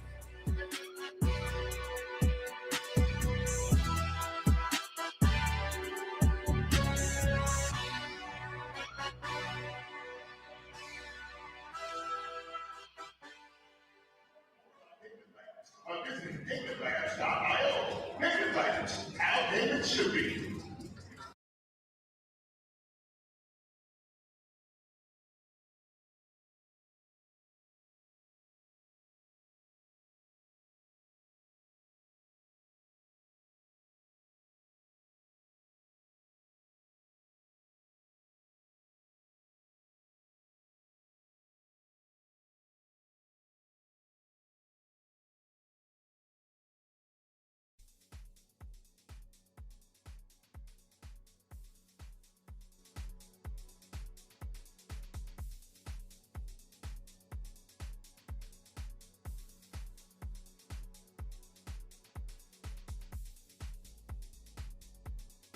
Riders with a 115-104 lead, had their best bolt performance of the night. And we have one of our best polls partners courtside with Kelly Crow. We had him in earlier. Let's get some follow-up thoughts on his team. Yeah, I don't think he needs another introduction. I don't think. But Shep Rose, everybody, who is getting settled as we are live. My Outriders support here. I'm very excited. My team is up. It's been a roller coaster. I'm emotional. It's quite the time here. But we decided to stick with this because of superstitions, right? The hat has to stay on because they're up. Well, our fearless coach, Amy, provided the hats and likes to cultivate a West country and Western theme because we're the Outriders. Next time we're going to ride in on a fleet of horses. Yeah. Bring the, yes, all of that. And on a scale of 1 to 10, Shep, if like 10 was the best night of your life and 1 was like you would never do this again, where does this fall on that scale? Right now? Yeah. Night's not over. Yeah. That is answered like a total veteran. Yeah. I mean, the night is young. We're winning now, but you never know. But this is just so exciting, and I'm really happy to be here. And I'm happy to see what it can become and to spread the good word. You mentioned how fast singles went. What do you think about that men's doubles just now? I thought you were like, are you single? I was like, no, well, it's complicated. I'm kidding. And to all those who watch Southern Charm, now you have your answer. Yes. So we're filming a season right as we speak, and it's been really good. But I've got to fly back tomorrow. We got things to do. So yeah. Do you think you could get the cast out here for one of these? All to Atlanta. I can't get them to come to my house for a glass of wine. Yeah, that's a big ask. You're right. But tell them how cool this is. It may be cooler than a glass of wine at your house. Well, there's actually a few tennis aficionados in our cast. So, yeah, they would love it. Yeah. Get it done, Shep. Get it done. I will. Guys. +2 winner for Sophia. Shep loving what his team's performance is. Biggest lead of the night for them. Biggest smile as well from Shep is a 16-point lead. Sophia Cabezas is with a top spin winner. Zoe Hammond by her side. On the far side, on the near side, Victoria Rodriguez, Rafael Lacaze, 15-point lead. Let's see if they can get this back before it's too late. Already loving the amount of movement and the amount of legs of the girls at the net. They're really all over the place in a good way. They're going for it. They're looking for that right ball. I like the way that this has started out. Zoe Hammond using that heavy topspin forehand, lefty to righty's backhand, coughs up the ball short, +2 winner for Outriders. Cabezas, great put away.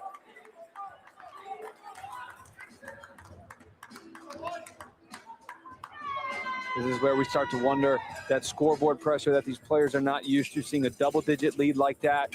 The crowd just getting up and going for the Outriders. Ooh, that could have really put things in a dark place for Fortune, but they would take that. How do they handle just looking at that scoreboard?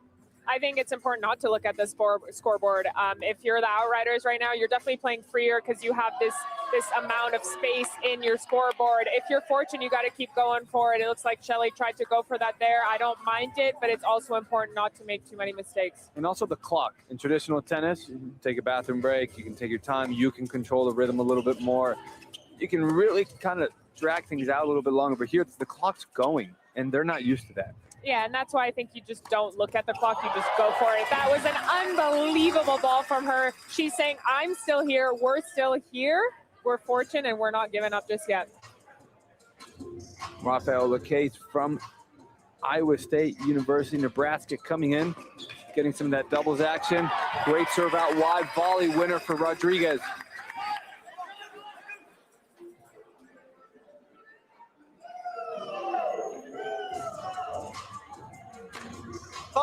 Ooh, went for the serve.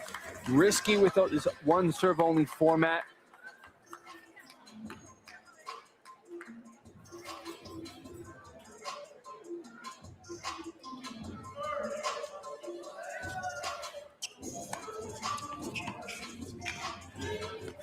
Passing shot, tries to come to the net, take it out of the air. Both Outriders at the net, angle volley winner, fist pump towards the sideline.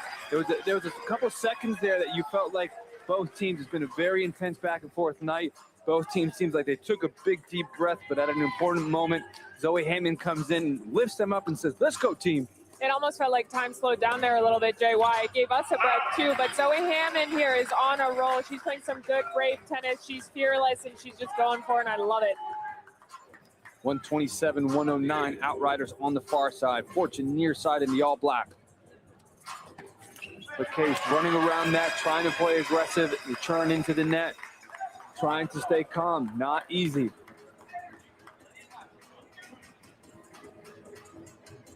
Minichella staying warm on the sideline. Mixed doubles is coming up next. I imagine with how him and Ciolin play, they will see a lot of mixed doubles action.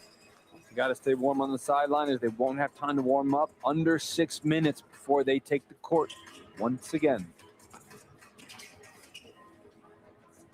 Forehand to forehand topspin rally. Changes the direction down the line. Backhand on the rise. Uses the angle. Great reach by LeCase. Back and forth, Sophia went for another angle passing shot, but that time into the net.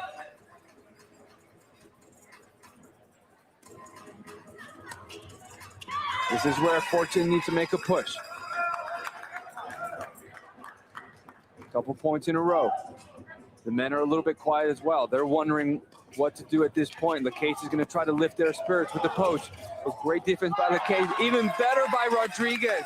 Finally seeing some energy for the men. They were starting to wonder if the scoreboard's getting out of hand before they took the court again.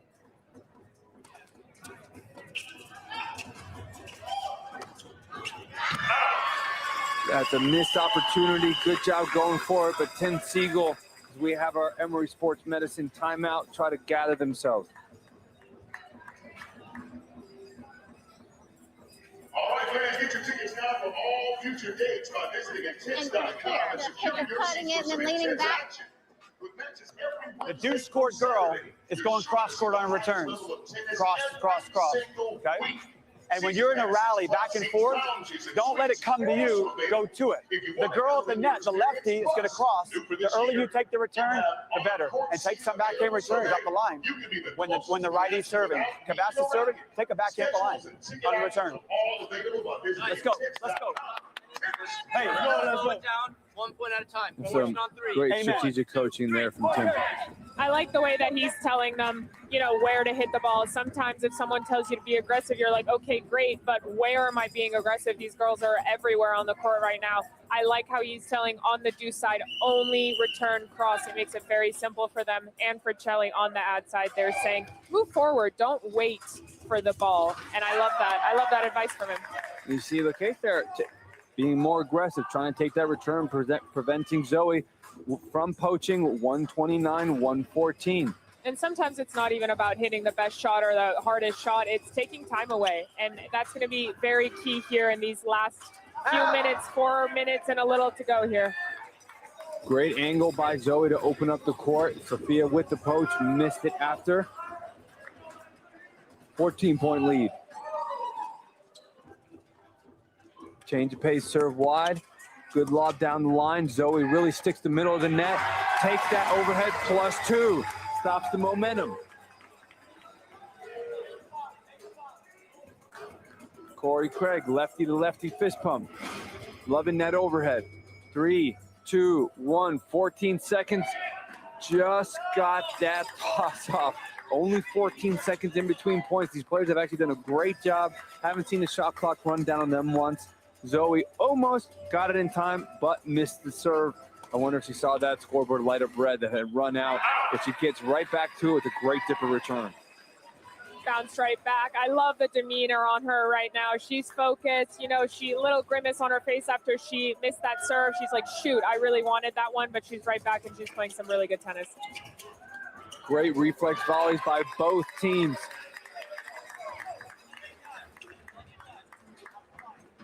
Three minutes left before men's doubles.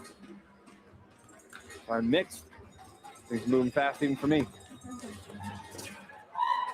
Interesting, try to chip lob. Looks like a little bit of loss of focus. +2 the other way. Got it within 13. Got to stay within striking distance.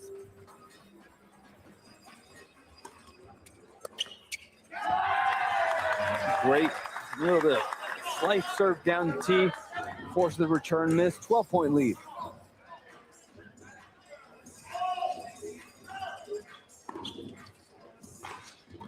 There's that change down the line that Tim was asking about when Zoe's at the net. Rodriguez got the volley she wanted, couldn't take advantage.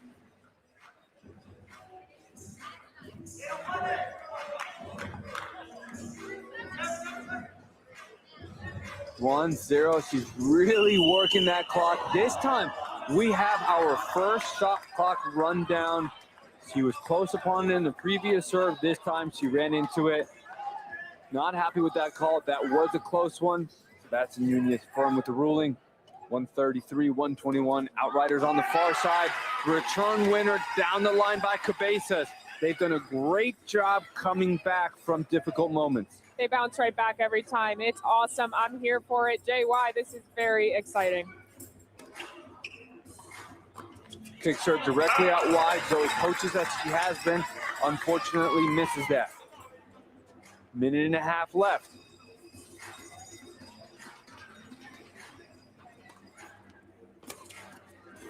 Serve and volley.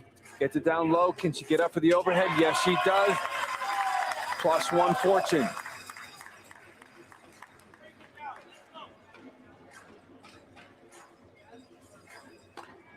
Big serve by Rafael. Misses that long. 136-123. Starting to feel that confidence. Decides to go for it. Unfortunately, gives it back. Both teams just finding some steady play. Neither one really able to pull away. The Outriders had a 16-point lead, and since then it's been within a couple points each way. Fortune going to try to get a little bit closer before mixed doubles comes up. Going to try with that forehand down the line, going right at Zoe. That's the coaching change we heard. Effective point Fortune.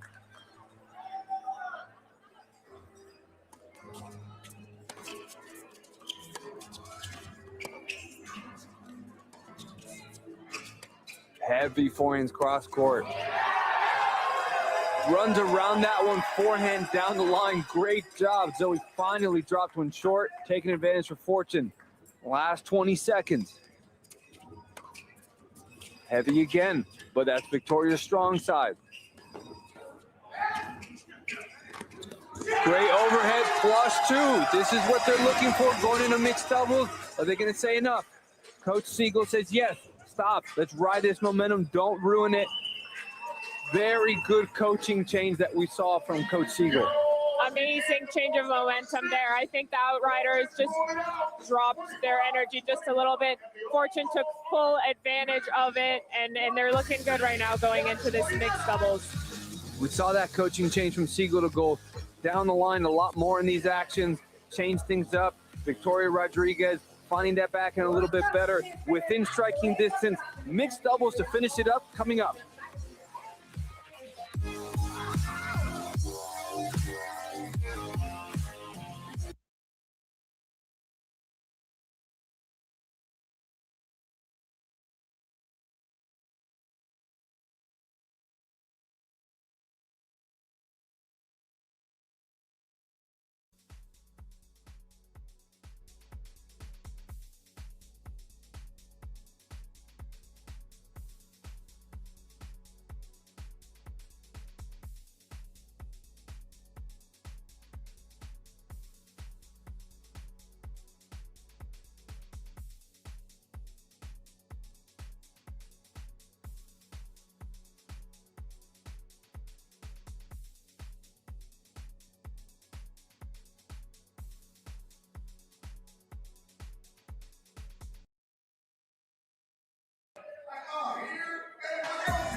Welcome back as we have mixed doubles coming up. 136-129 for the Outriders.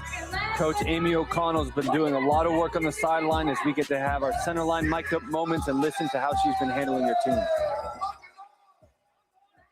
Good luck, Coach. Yeah, way to hang. Very solid. Way to stay solid, Corey. Here we go. Every shot you get, I want you to pretend like it's an approach shot, like that you're coming in, just to get your weight going forward when we go back out there. You start us off, when we go back out, and then I'll quickly sub in. Go, Zoe serve on the ad. Looking to move up there, and when you get those opportunities, even though you're going to hit your finesse volley, just guys that want to and kind of here, because you're cutting it and then leaning back, stick it and do it.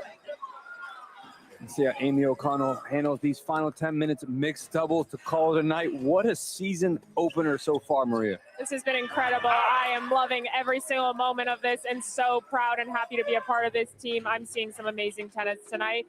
And we have 10 minutes left coming down to the wire. Let's see some good tennis. We've seen every single format tennis provides. We're going to finish it off with mixed doubles. Jesse Flores, Rafael Lacaze in. For the Fortune on the near side, Sofia Cabezas, Yao Xiaolin on the far side. They've been the best two players in singles. And now they're going to get a chance here in mixed doubles to play together. And you can see it on the scoreboard. Cabezas responsible for 41 points for her team. Xiaolin for 35. Leaders in both categories for both teams.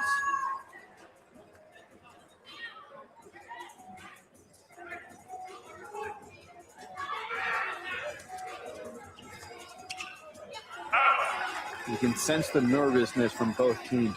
They're a little bit quiet. They're just trying to stay calm. They see the scoreboard. They're also wondering, when do they get in? Do they get their chance? They know this will be decided, and this has been a seesaw back and forth. Flores goes to the ground, misses that long. He is willing to put his body on the line, not rewarded, but his teammates will be inspired. 9-point lead for the Outriders. And that is absolutely the time to do it here. They're getting down to the nitty-gritty. They have to go for everything. Even Ciola's up on the net. He's looking for that in case it comes over the net, and they're back on court, and they're ready to go. Xiaolin with the pressure putting on the case. You can see her guide and overthink that shot. We're going to have a ruling here from Sebastian Nunez. Is there confusion on the serve order?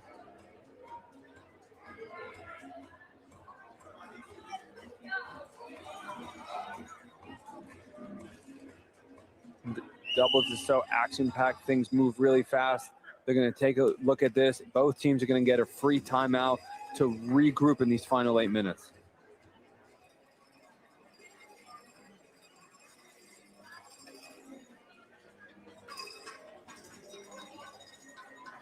You see, right after this, with Flores scoring, can we see on the scoreboard? The scoreboard has Lacaze says she was going to be serving. What they're going to be checking is, with that scoreboard correct, was it actually Flores? Even for us, things are moving so fast. Men's, women's, singles. You win the point, you serve, but you're also alternating men and women from you win the point, then it comes back to you. I'm even getting tired trying to explain it, so I can imagine the referee's position there. It looks like they're going to review that. They're getting ready.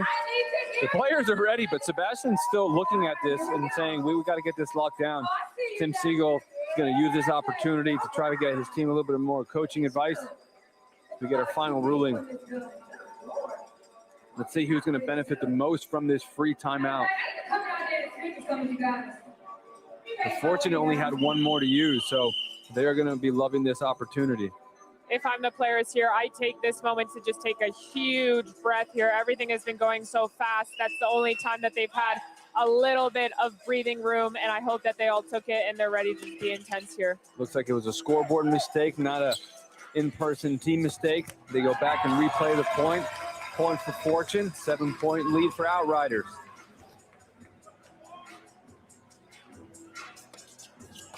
Big kick, but again, Xiaolin's been seeing that all night. Do side, ad side, ready to go. Misses that passing shot long. Within striking distance at 6. A +2 here from Fortune would really bring it into 4 and really cause them a lot of nervousness. +2 opportunity for Flores. Boom! Fortune.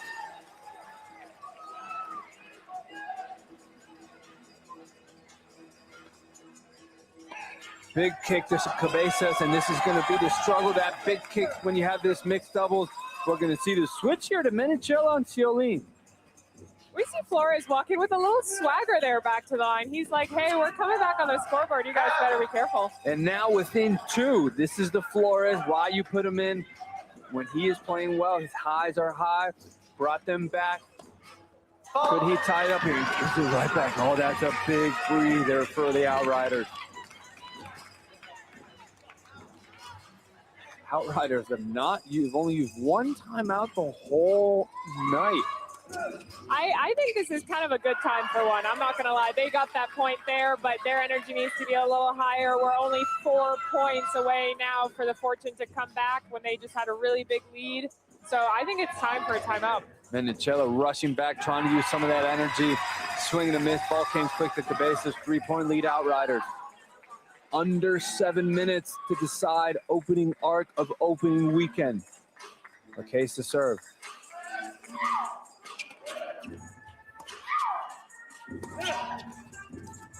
Tries to go for the drop shot volley, gets it, +2 within 1. And we see the timeout from Amy. Look at that final play right there. Flores using that short volley. Great backspin action. Big fist pump to his teammate.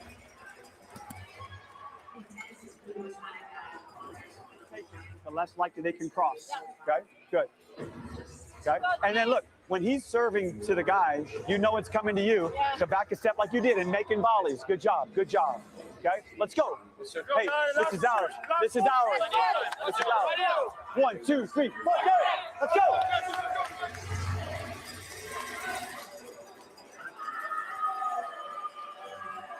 Much different tone of voice from the Outriders and the energy as they've now brought it back to within 1.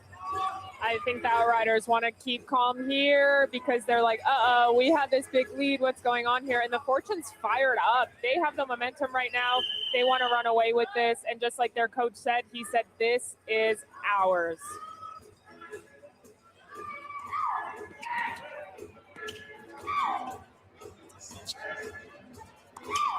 Menicello rushing to the net, ran a little bit out of control. I think that ball was actually going out, but he couldn't get out of the way. I agree. Sometimes it's hard because they don't want 2 points, but they also don't know if it's going out. So I think it's a last-minute decision for him, and unfortunately, it just wasn't the right one there. Tie ball game. Let's see if Menicello can put his presence, athleticism from Flores to get that back in play. Both back at the net. Point for Outriders.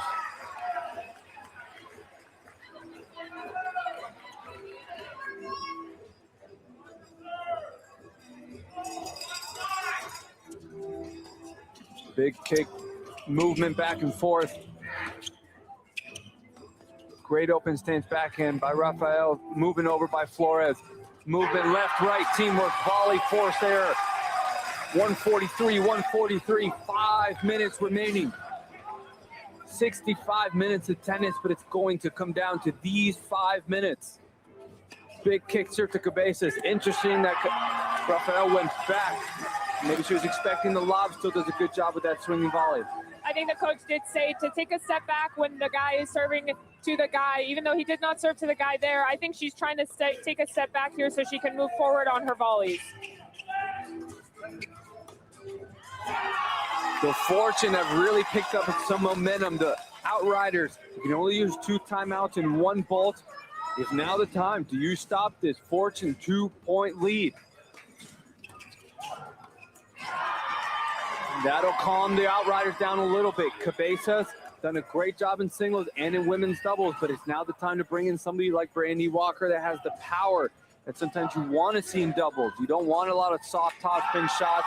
You want that size. She couldn't reach that poach. Good move, just couldn't get there. +2 for Fortune, 3-point lead now. And you see the frustration there from the Outriders. Probably in their heads, they're thinking, hey, how did we let this slip?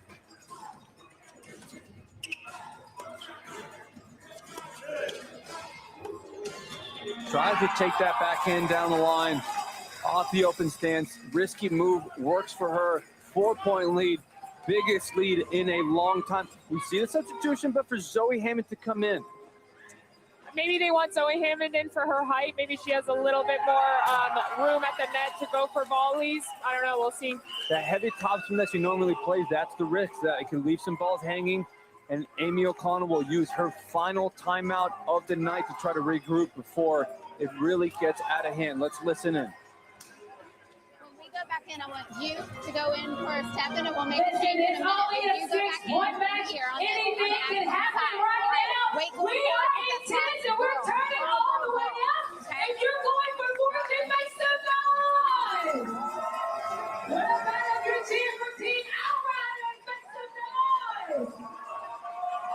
It is anybody's game right now. Quick, simple coaching from Amy.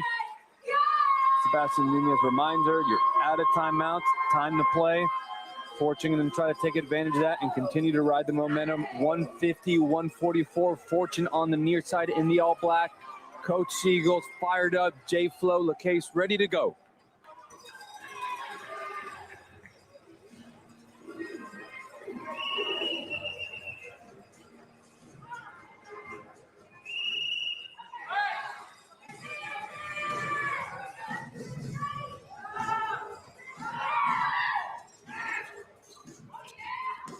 Good aggressive return by Zoe down the line, but just great movement and volleys by J-Flo. +2 winner, 8-point lead.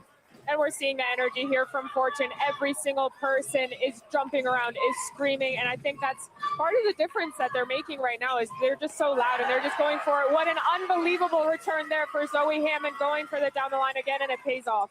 Very smart move. A lot of times you see players afraid to go down the line again because they saw how well the opponent did. But the better play a lot of times go right back at them because sometimes they want to poach again. Zoe with some frustration after giving the point back. Ciolene takes the place of Menicella.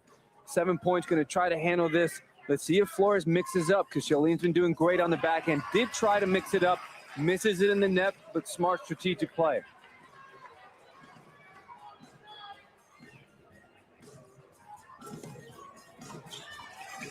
Great volley by Zoe with the big fist pump, +2, getting her team back in it to within 4, 2.5 minutes.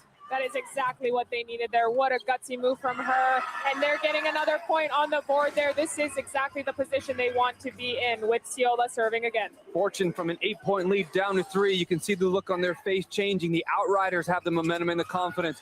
Zoe with another poach, the fist pump. They look like the team that they're winning even though they're still down 2.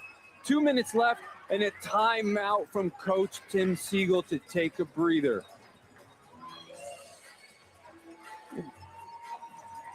The movement from Zoe Hammond, she has stepped up. We're talking about wondering if Brandy Walker should be in there. Zoe says, JY, not yet. Look what I can do. In singles, she was playing more conservative, and now look how she's turned it up for doubles. I told you she's going to use that wingspan, JY, and she is using it. Size is an important thing in doubles. That's why Menicella was in early. That's why Zoe Hammond's been brought back in. Let's see if this timeout stops the momentum. Opening season, opening arc. What a night.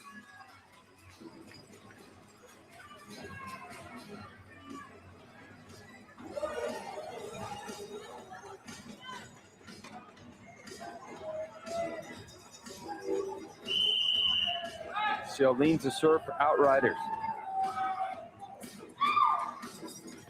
Flores going all the way back, but the presence of Zoe Hammond made that very difficult.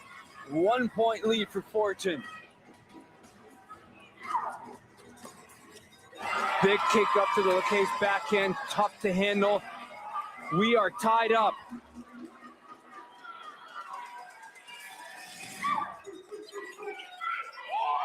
Take that one on the rise. Doesn't go all the way back. Volley on forced air. Fortune maintained the 1 point lead. LaCase to serve.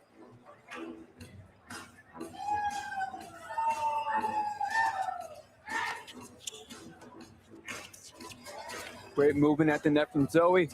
Jolene didn't follow it up. Uses the forehand dipper. Great job.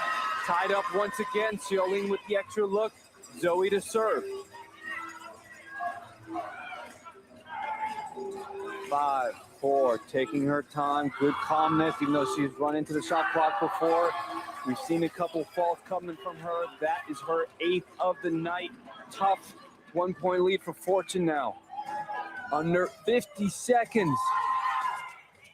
With the miss, the pressure's on for both of these teams. They can feel it, the crowd's in it, the teams are in it, the nerves are high. 40 seconds.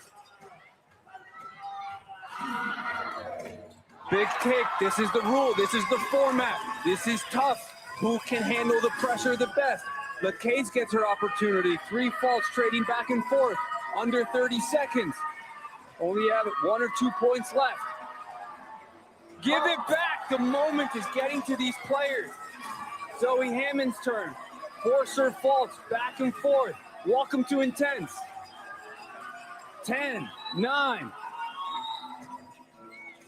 Conservative approach, comes to the net. Volley winner, they're gonna run it out. They're gonna do it just off that. Outriders are stunned with, oh my gosh, what a night. The Fortune final point. The conservative return from Flores. We see the emotions back and forth in Maria. Volley winner to finish. This is absolutely insane. This is tennis turned out, people. Oh my gosh, what a moment. Perfect opportunity for us to look at our Solaris lock-in play of the night. And what better than the final one that decided it all. Flores finally controls one of his returns. And LaCase just stands there, tough for Zoe, the presence of there at the net. Roberto Cid with a celebration. Maria, just let's try to take this all in right now and give us your thoughts. I can barely take it in. This is my first night here, and already I'm in love with this format, with this intense tennis. This is insane. What tennis here. It's incredible. The team's trying to get gathered to share their thoughts, but this is just something that you do not see in tennis. In traditional tennis, coming down to the final point never works, right? It's always you got to win by 2. But tonight, it comes down to the final play to get us started as we go courtside with Kelly, who's got Coach Siegel. Coach, boy, what would you say was going through your head there as you saw the clock counting down 10 seconds? One last point. I was just praying that he wasn't going to overplay the return. Once he made that return, I felt confident because he's a showman and he gets a little wild. But let me tell you, I told the team going into mixed doubles, if we were down by less than 10, we would win. And we did. So proud of him. So proud of him. I saw the hug there in the end. I mean, that embrace, does that say everything about this first round matchup? First of all, I love this league so much. I love my team. They work hard and they never gave up, even though we were down by 15 or more. Congratulations on the win. Enjoy it. Guys, big win for Fortune. What a moment for the Fortune to round it out tonight. Extra special as they get the prize money spotlight after tonight's win. That team, $9,000 to that team, $1,500 to each of those players. Payment Labs is going to be very happy to sending that payment. And for all of us here right now, we're going to have a few minutes before we come back for our second bolt of the night. J.Y. Obone, Maria Mateus, Kelly Kroll will be back. I don't know if we can top that, but both of those teams are certainly going to try. The Fortune, the back and forth in the seesaw. What an incredible starter. But we got another arc with 2 teams, freezing altitude. Stay with us for another incredible weekend of a great new format in tennis. We'll be back.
see how you do under pressure.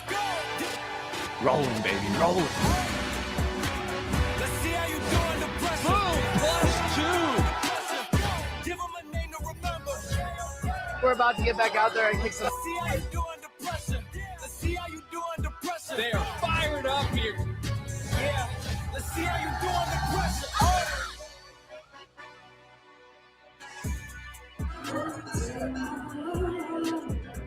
Welcome back, everybody, to Atlanta, Georgia, as we just finished an incredible opening arc. The 2026 season of the Intense League is underway, and we just had an incredible moment. We have 43 arcs, but the first one inside the Intense Arena, one of the most modern places you will ever find in any sport.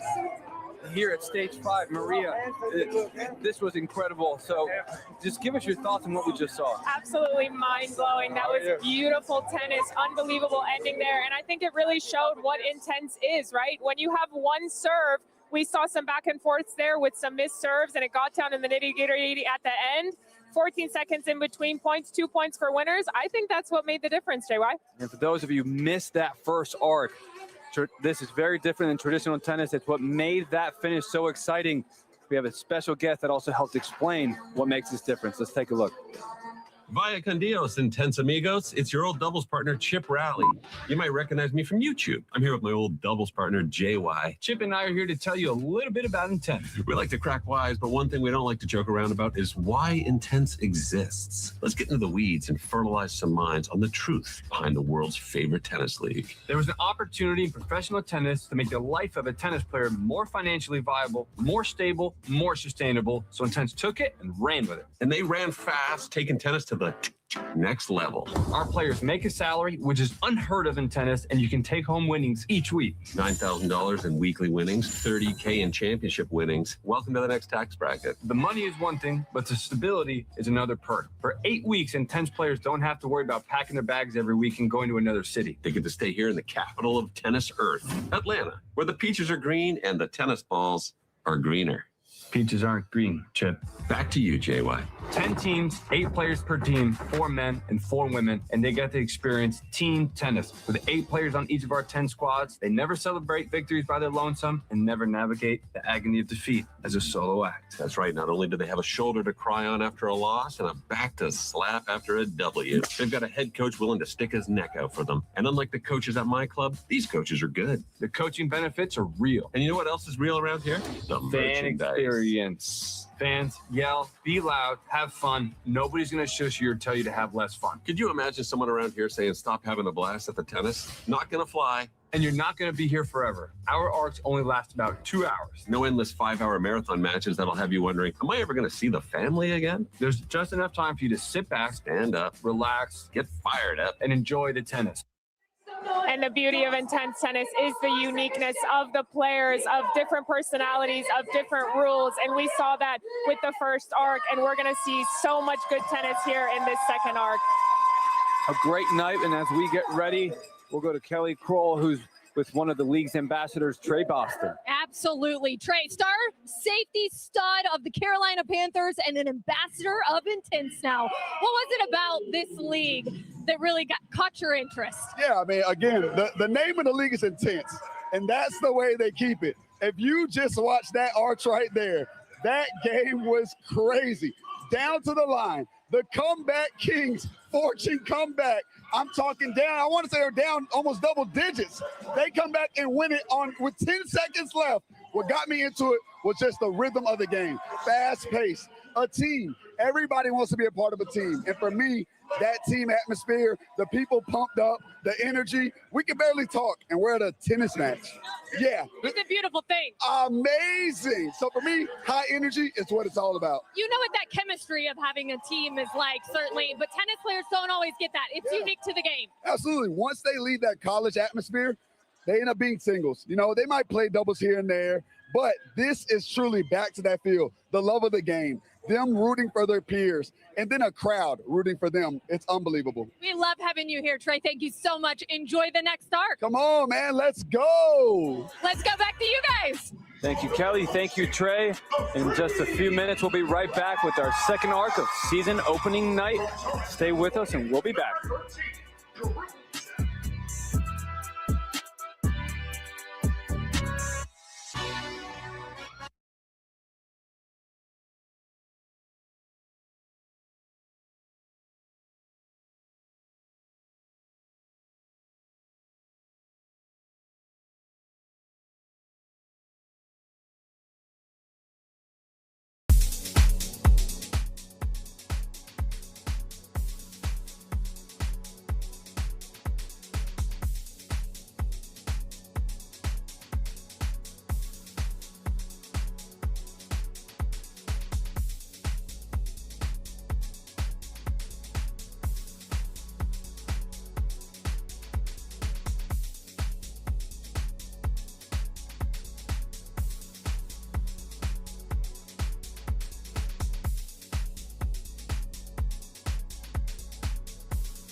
Welcome back to season opening night of the 2026 season of the Intense League. First arch finish came down to the last point.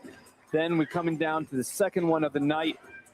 I'm Jay Wildbone and Maria Mateus here. Maria, as we have the altitude and the freeze coming up, who are some players that stand out?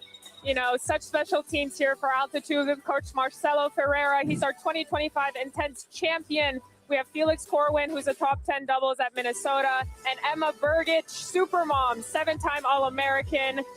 And the freeze, we got Coach Simon Pritchard with Carousel and Sion Mendez, our 2025 Intense MVP. It's going to be a good night of tennis. Raul Garcia, one of the biggest forehands, and then Felipe Costa coming in. But first, we'll go down to the coin toss for Sebastian Nunez. Welcome to Intense. Team Freeze, you're the host. Altitude the call. Heads or tails? Heads is the call. It's heads. All right, Freeze to serve. Good match. Go time, arc number 2. Altitude on the far side, Emma Burgich leading the way. No surprise for Freeze on the near side. The 2025 season female MVP, Sion Mendez. We're gonna have 2 10-minute women's singles bolts.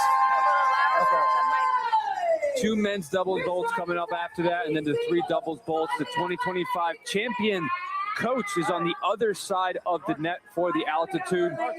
Simon Pritchard teaming up with Raul Garcia once again, used to coach him when he was at Kennesaw State.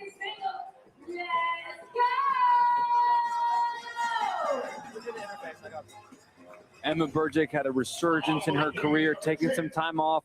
They're having a couple kids, bringing it back, playing some of her best tennis as she comes in for the Intense League, Maria. Absolutely incredible story from her, and she's playing arguably the best tennis of her life, and she is one of the best players in this league.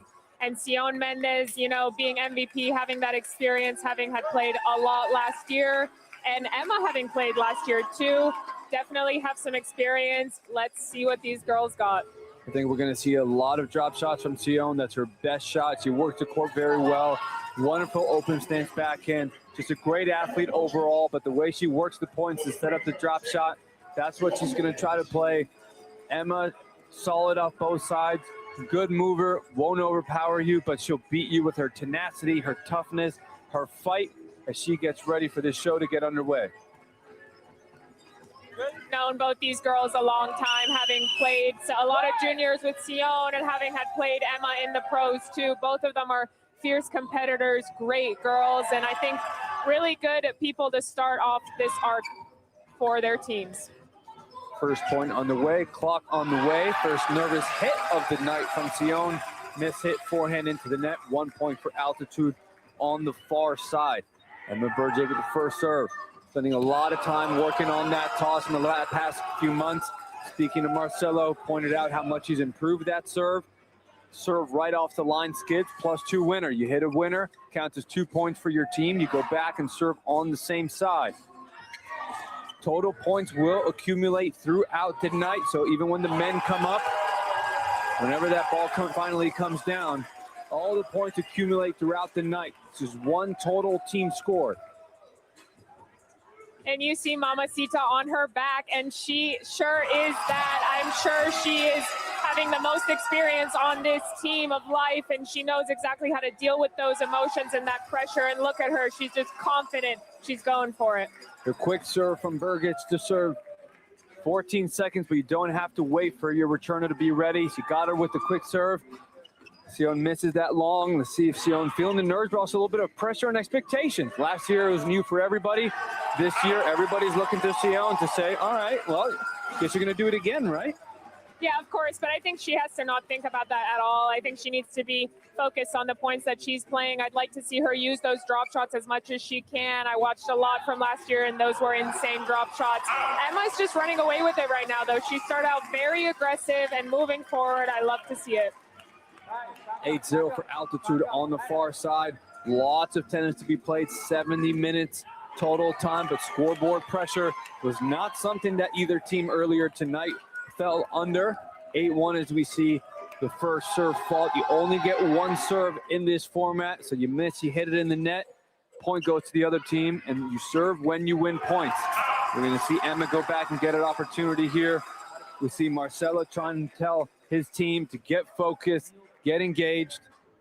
They are on the edge of the court. They are really close. Seems like the whole team is playing there.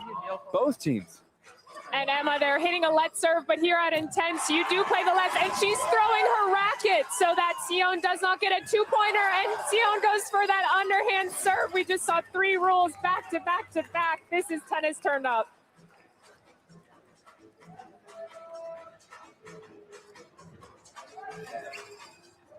Big serve by Emma, bigger return by Sion, a couple +2s for her.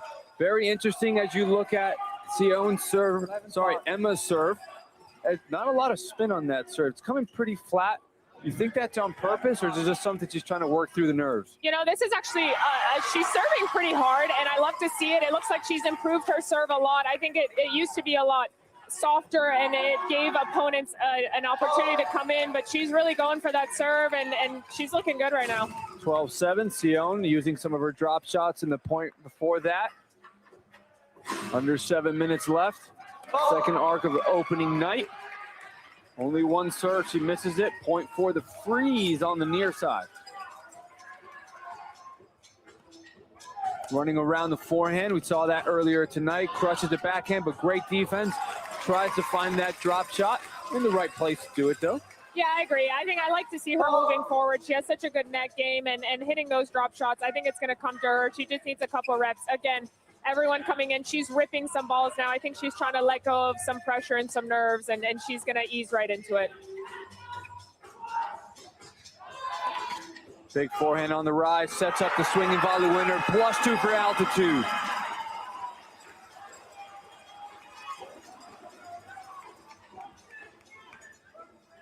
Birgit's coming out as the aggressor so far tonight. Sion trying to use a little bit more of her dynamicness. But Birgic handling it extremely well. 15-9 and freeze on the near side. 2025 female MVP trying to bring back some of that high-level tennis. But Birgit is playing some good tennis to start. Slice down the line, pulling Birgit on the run, sets up the forehand down the line, +2 winner. 15-11.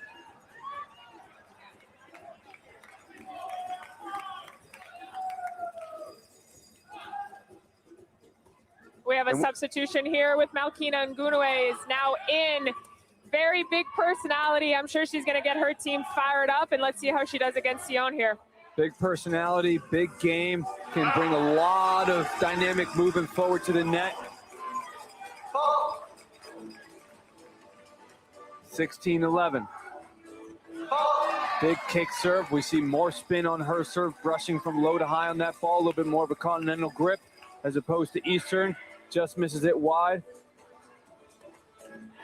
Sion trying to step in and find some of that offense. What do you do when you're just trying to find that offense, not playing well? Do you force it? Do you change? What would you suggest here? I think especially in this format, you have to keep going for it, but you just have to go big targets. What an amazing shot from Malkia, and what I love the most is her running forward after that, not giving Sion any time to get that ball back. 19-12, +2. Big kick. Now she's starting to connect above the shoulders as we see Maria Navarro Oliva in, the lefty from Mexico, bringing in the size and the different strategy. As we see Malkia now, you want to try to find the backhand, which is a lot of times for opponents, change it up to go wide and misses it. And Fernanda Navarro is another player that I have played before, and I can definitely say she has a big serve. She has a very heavy forehand, and being a lefty always throws the opponent off. She is not a tough out. And why is it so difficult for righties to then start trying to serve to lefties? You need to figure out where you want to serve, you know, and also Maria is a tall girl. Sometimes you want to go to the body, sometimes get her squeeze, try and step in, but same thing for Malkia. Both of them have height, which is awesome for power. Unbelievable shot there from Malkia. Big forehand winner. She's stepping up. When she plays well, she plays great. In this format, she will get rewarded, gives her team the first double-digit lead of the night, changes it up with the drop shot, fake into the grip, another +2 winner. Rocking and rolling, didn't hear the sound, she keeps going. And we're gonna see our first Emory Sports Medicine timeout by Simon Pritchard and the Freeze to try to get themselves organized. Watch out, she's gonna change the grip here at last second. And that drop shot is set up by the big forehand that she hit previously. Maria backed up expecting a big forehand, and then at the last second carves that drop shot short. And I think that's exactly looking for the right opportunity. You want to hit drop shots when your opponent is far behind the baseline. She understood the assignment, she took it, and she did an amazing job. And Kelly, you've been around these teams as they've started tonight. What's the feeling down there? JY, Maria, I'm sure this is no shock to either of you, but what you're seeing from Team Altitude on the sideline, it's a direct reflection of their coach, okay? Marcelo is as intense as it gets, and every single one of his players, I mean, if nothing else, they're showing this crowd exactly how loud and crazy and intense you can get during this, because they've got it all rocking and rolling over here right now. 26-13, they are definitely on a roll. 13-point lead as we come back. Final 3 minutes of the first 10 minutes as we see the teamwork. Malkia was lined up to serve on the wrong side. Teammates helped her quick serve to come into the net, and it works out. +2 lob winner. All things going right for the Altitude. And I think Kelly said it really well. You know, the players are a direct reflection of their coach right now, and Coach Marcelo is just so high energy, and we're seeing that from the Altitude, which is, I think, why they are more comfortable right now in this setting. Oliva trying to use some of that slice, change it up, change the dynamic, give Malkia a different look.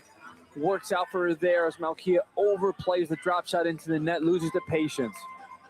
Oliva to serve.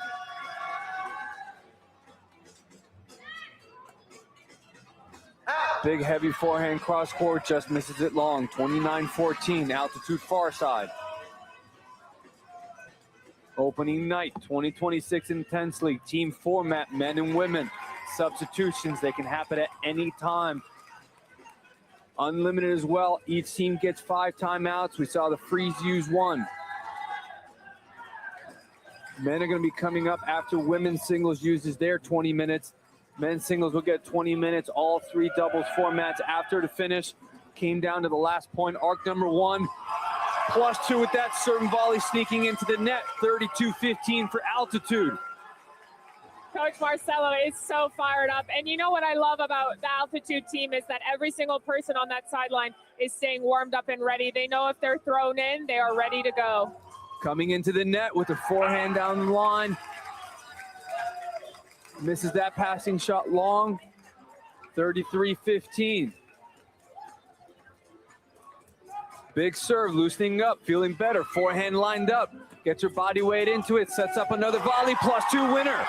Oh my goodness, Malkia is playing some unbelievable tennis here tonight. 35-15, 20-point lead. The Freeze are looking at that clock and they can't wait for that 1 minute to go by. No answers for anything being thrown at the Altitude. Marcelo going to try to tell Malkia to calm down and slow down a little bit. Very interesting coaching move. The balls have not made it back. Where are all the balls? I think that Sebastian Nunez is going to give her an extra second to replay that point. Very interesting from Marcelo to actually tell him to calm down. I mean, is this something you want, or do you want to continue to ride that wave? You know, I think as the 2025 champ, he knows what he's doing. So I'm just going to trust that he knows. And, you know, he's telling Malkia, take a breather here. Maybe he wants to run down the clock a little bit too because of how well they're doing. Sometimes with athletes, it's amazing the tiny little things that can really disrupt their rhythm. Hopefully that wasn't one of them for Altitude. Malkia with the serve miss. Oliva to serve. Opening up the court with the backhand. Drop shot angle from Ngonoway. Great coverage at the net. Passing shot, volley winner. 2 points back for the Freeze, 36-18. Great point there for Maria Navarro. She's really stepping in. I love that. I like it when she gets to the net. She's got really, really good hands, great volleys. I love when she uses it. Backhand miss hit, and the bolt is finished. 37-18. 19-point lead. What do you think about that start? Got to be about the altitude. You know, I don't know if you can get a better start than that from the altitude. They're showing experience. They came out here and they are on absolute fire right now. I don't even know if Freeze is really doing anything wrong. I think altitude just played that well, so it's going to be interesting to see how they pick it up. And you know, I'm excited to see more tennis here. They're playing amazing. The Freeze are going to welcome this timeout because they want to try to change the momentum. We'll see when we come back with our second women's singles bowl.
Welcome back as we have bolt number 2 for women's singles underway. Second arc of the opening night of the 2026 Intense season. The altitude are off to some great tennis. Freeze doing okay, but frankly, when the altitude are playing that well, there's not a lot you can do with it, especially in this +2 format.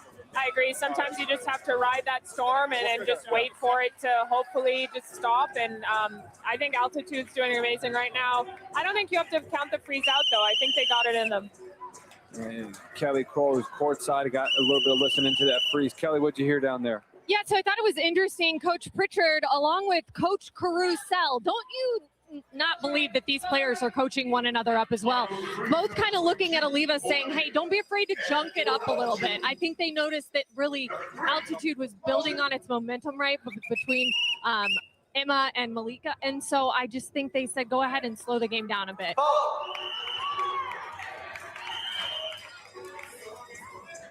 And Burgic just seems too ready to play, never listened that she didn't get the go time. They're anxious. When you're playing well, you don't want to stop. You want to keep going. Let's see if the Freeze are going to be able to use this break to regroup.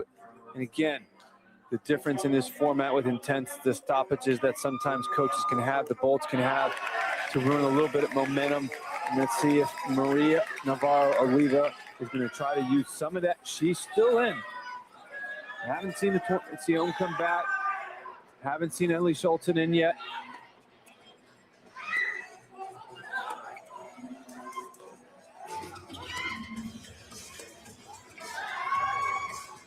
Slice, change of pace deep to the Burgage forehand. Continuing to change that pace, keep it low. She's been effective the few times that she's been able to use that. 37-20. I really like that change of pace. Get the ball a little bit low, and we see Team Freeze have a huge come on after that. I like to see their energy to unfreeze themselves, if you will. Big aggressive forehands by Burgich. Chooses not to come into the net. Goes from offense to defense. Navarro taking advantage, using that lefty heavy forehand. Change of direction, forehand inside out. Drop shot, bringing Burgich in. Counter drop shot, +2 winner. Unbelievable movement there. Great court coverage from Mamacita. She's all over the place. Great point, though, from Navarro. She played super well. I like to see that from her, and she can keep that up. And, you know, sometimes it comes down to luck. That toss getting away from Burgich just a little bit. 39-21, 8.5 minutes left. The women's played 10 minutes before this. The men will play 2 10-minute bolts after this of men's singles. Then we get all 3 doubles formats after. Men's doubles, women's doubles, mixed doubles. Always finish with mixed doubles. The host team gets to choose who starts first, and that's why we started with women's singles. The Freeze got to choose women's singles, and why wouldn't you with Sion Mendez? But then they quickly pulled the trigger to get her out. I think Sion maybe just came out a little tight. I'm sure she's going to get a lot more playing time tonight, and she's going to step up when she needs to because she has that experience. And look at her, she's on the sideline, she's bouncing around, she has a racket in her hand. I think she's going to show everyone what she's about. 41-22. Oliva, when she gets pulled out wide, seems to struggle a little bit, going for a little bit too much. Hitting over the backhand this time. 41-23. Breeze near side, altitude far side. I'd like to see Emma just swinging a little bit more forward with the forehand. I think sometimes she lifts up because she wants to hit a heavy ball, but when she's stepping into the court, I think a little bit more forward with that forehand. Great deep return. When you want those deep returns, it's hard to get out of the way because you land inside the service baseline, and then it's hard to get out of the way on that deep one. We've seen another fault from Burgich. That's her 6th of the night, and we're going to see a timeout from Marcelo Ferreira. Hey, a little bit of sloppy play. Give me a coaching opportunity here. Your best coach or your worst enemy, okay? You have literally this much reason to be negative right now. You're playing great, she's playing great, we're leading by almost 20 points. Take a deep breath. I don't want to hear pitch from market, none of that shit, okay? Remember you told me yesterday, coach, flags, okay, but this too, okay?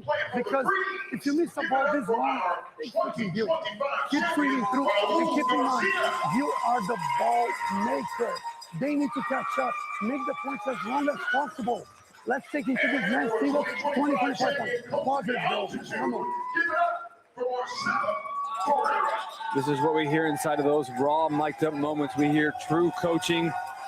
Sometimes it can get intense. You can hear the language that sometimes gets over the top, but frankly, that's what happens in coaches, especially in this format. And this is why we want those mic'd up moments. We want to hear what goes on. How do they really talk to these players in the middle of competition?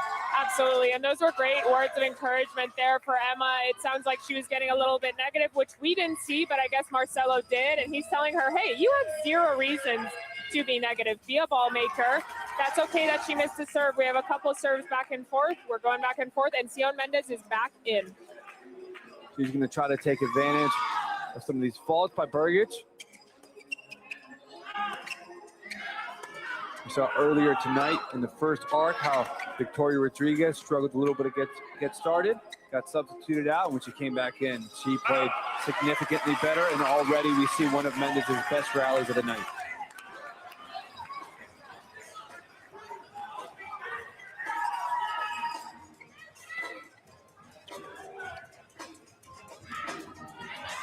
Chip backhand. We've seen a few of those from the Freeze team to try to change the pace against these players that are playing well.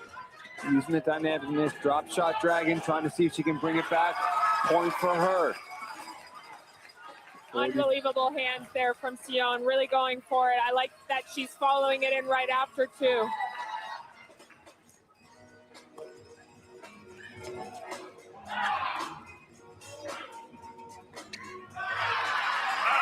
And good that she followed it in, but she hesitated. I think she was much closer. She would have been.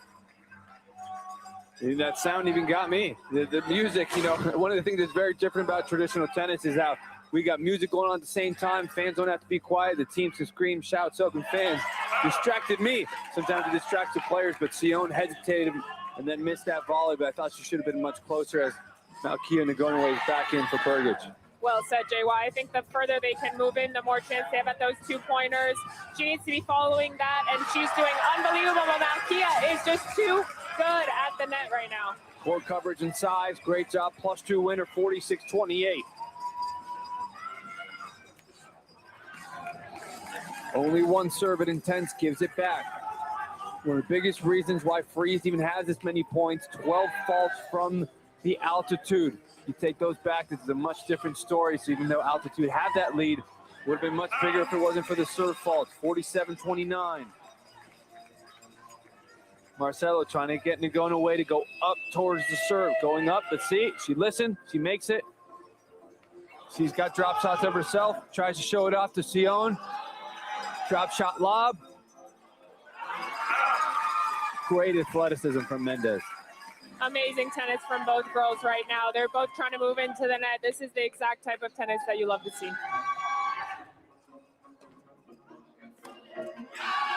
Goes around the backhand, attacks it. Coach Ferreira trying to get her to calm down. As intense as this format is, coaches do want players to play with great energy. There's also a line where you can play with too much energy.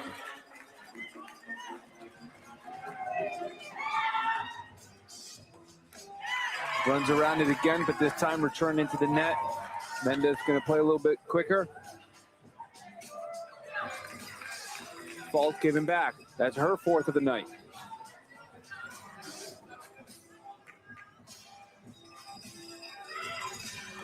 Big kick, gets above the shoulder, stretches her wide, return into the net. We've seen a couple misses here from Sion when it does get high up on her backhand. If I'm team altitude, I'm looking for that ball. I'm trying to hit that high and then step in. Maybe going for a little bit too much there from Althea. Had a lot of success with the kick serve. Interesting opportunity to go a lot flatter, go more through the ball instead of brushing up. She continues to run around that backhand. You wonder if that's going to change it up and go to the forehand. But if she keeps missing, it's okay. We got another substitution back and forth, unlimited amount in the intense format. Burgich back in. Coach Pritchard now trying to tell Mendez, calm down, slow down, work the point, don't rush it.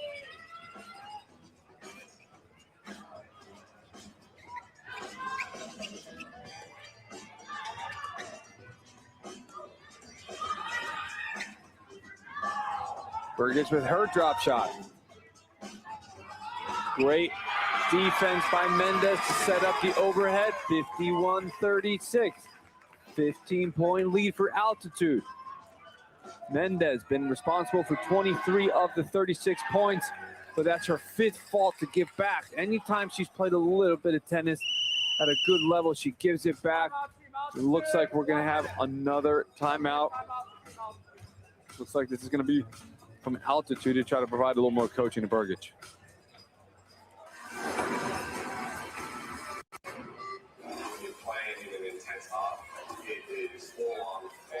Bringing her forward, okay? She's gassed.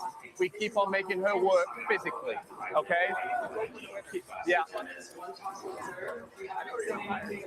We're taking away from that lead slowly but surely. Keep on working. So 1 more minute, you got it.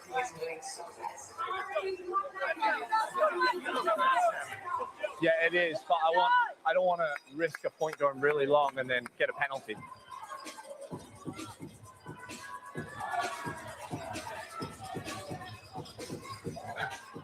Coach Pritchard, they're trying to manage the maximum rule for time limit in singles. A player can only play 12 total minutes in doubles, completely unlimited. They can play as much as they want, but there is a time limit. So we see how coaches are trying to manage the different dynamics and rules in Intense. For sure, I think they really need to utilize all of their players, especially with this rule. But it gives the players a break too, because playing for 10 minutes or 12 minutes straight is very, very difficult. Berg is having a lot of fun. Easy to have a lot of fun when you're winning. Dancing around. Let's see if she can maintain her focus as her team has a 16-point lead. I think sometimes when you see some negativity from a player getting frustrated, it's nice for them to be able to find that balance, laugh things off, and enjoy the moment, get back to competing.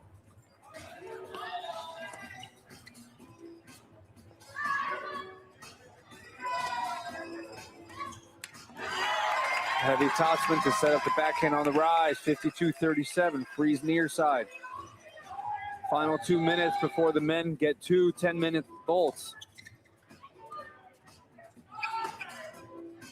Mendez uses that open stance backhand so much, the way she uses that left hip rotation into the shot. Good job coming in, but great chip by Burgich. And I think Sion is listening to her coach very well. He said, you know, Emma's very fast. Keep moving her around, try and get her tired. Sion is trying to do exactly that. She just got unlucky there. Serve wide to the Mendez forehand, aggressive return. Good forehand approach, sets up the overhead into the net. Risky to sometimes make that extra ball in play, but we've seen on opening night a lot of players actually miss overheads early in the arc because they get used to the lighting and the colors and the sound. Burgich, 8th fault of the night, 54-38. Substitute in for Oliva as Mendez was going to be coming up against her max time limit rule.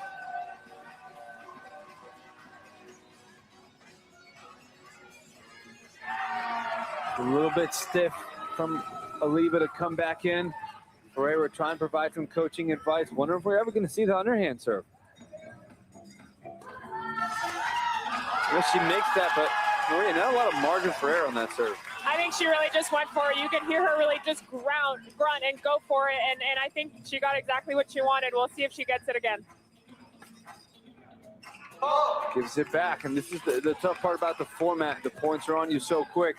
It's hard to just move past some of that negative energy. You have to be so good at putting things behind you. Birgit's clearly struggling on the serve side, benefiting a lot from the scoreboard as her team has a 17-point lead.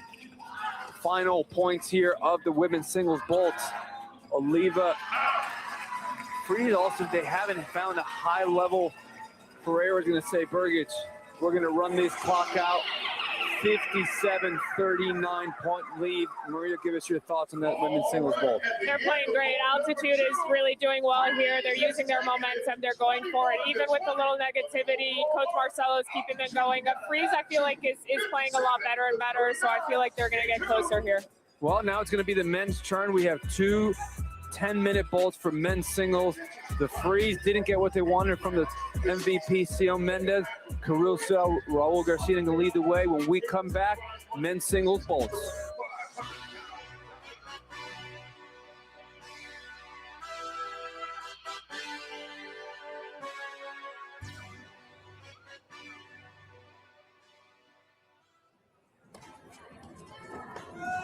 Alright, fans, you all been vocal all night long. So I want to know how loud you guys can get on some very heated topics. Okay, so we're gonna play a quick round of intense this or that. I'll give you guys two options.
2026 Intense League season opener, arc number 2 of the night.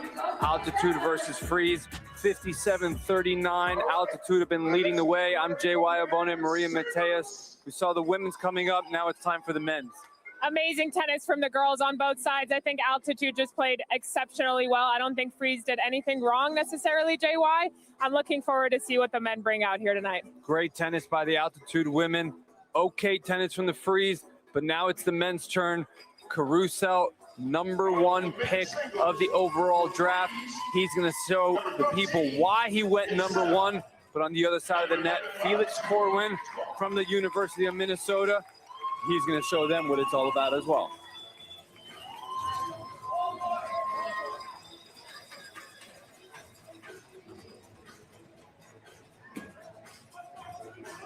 Maria, if you're the Freeze, how do you handle this?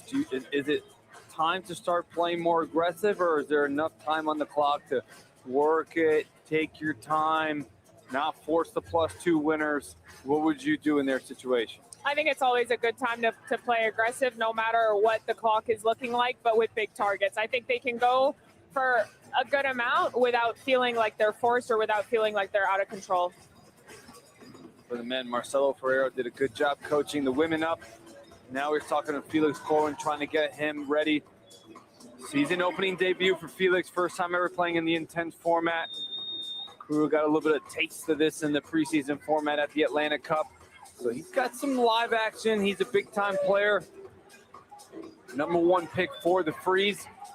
With being number 1 pick, a lot of expectations. He's going to be coming in as they're down 18 points. We're going to have 2 10-minute singles bolts for the men. The women's had their 2 10 minutes. All 3 doubles formats after this. Women's doubles, men's doubles, mixed doubles to finish it off. And we are in Atlanta, Georgia. Assembly Yards. Intense League has taken over.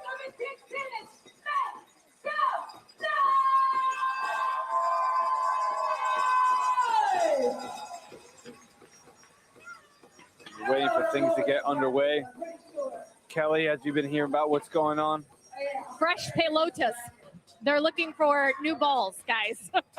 They do that before, obviously, the first ball, before, as in, let's say this time around, the women's. They're going to do it again before the men's. And then they do it again before doubles gets underway. And so that is what we were waiting on right now. I will tell you, Raul Garcia made it a point to step over and tell me not to worry, that the Freeze are coming back in this one. So he is full of confidence. And on the other side, I meant to tell you, I am seeking right now, the Emma section is here tonight. Like friends, family, everyone. So help keep an eye out for me, because somewhere I said, are they bringing signs? And she said, no, we're pacing ourselves. We're working up to signs. Maybe next week. Well, Raul Garcia definitely with that confidence. When he finds that forehand, arguably the biggest forehand in the entire league. The problem for him is that he needs a little bit of time to work his way into the playing level that he wants. That's what he struggled a little bit in the 2025 season, and he admitted that just takes a little bit of time for him to work in, so he's had to adjust to this format and figure out what's best for him, how to get started. They'll have to wait for Carousel, who's going to lead things off. And Maria, just talk about the difference. You know, in traditional tennis, they play with 6 balls to get started before they switch out.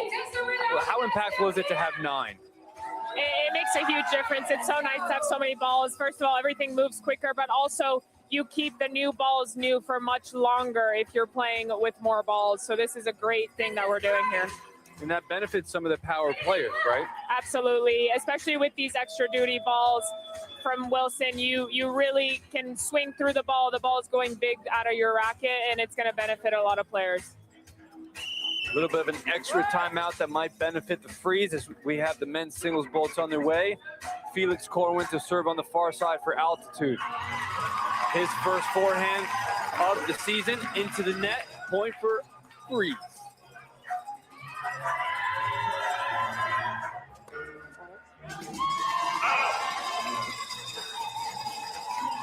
(57-41). Carousel, the Brazilian, went to UCLA. Played on the team with my fiance, JY. Ooh, I'm sure he's got some fun stories to share. Sure does.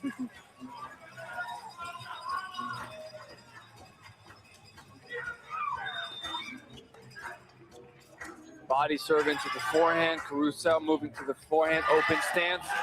Felix even bigger, stretches in, point for the altitude.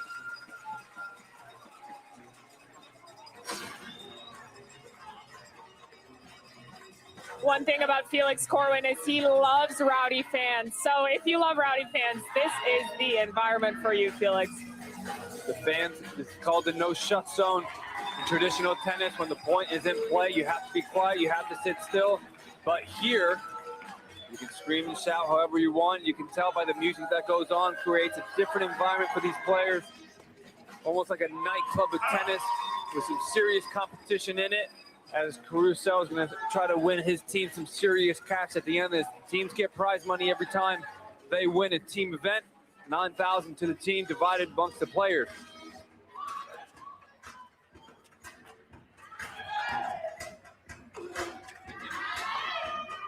Already seeing some better tennis from the men as they get started. Harder for the women when they have that anxious build-up. The men have already loosened up a little bit. 60-43 as Caru misses that backhand down the line long.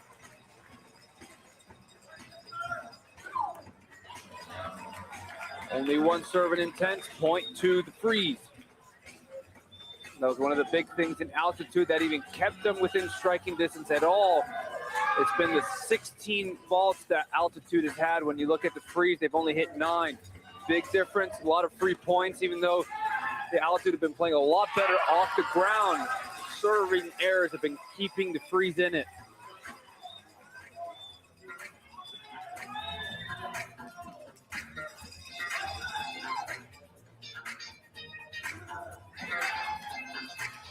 Backhand opportunity to come into the net. Misses that. Good opportunity. Caruso tries to quick serve that. We've seen that so many times tonight. The quick serve has not worked for anybody. Quick timeout. Marcelo's used a lot of his timeouts tonight. You get 5 total, and you can use 2 in maximum per 1 art. I want to give away some t-shirts. But how it works, you got to be making some noise. So who? What? And there, don't forget, go to our website to get some of the Intense merch. It is some beautiful stuff, especially the hats. You see the altitude, but each team's got its own colors. You can scan the QR code or visit the Intense merch, and you go to intense.com.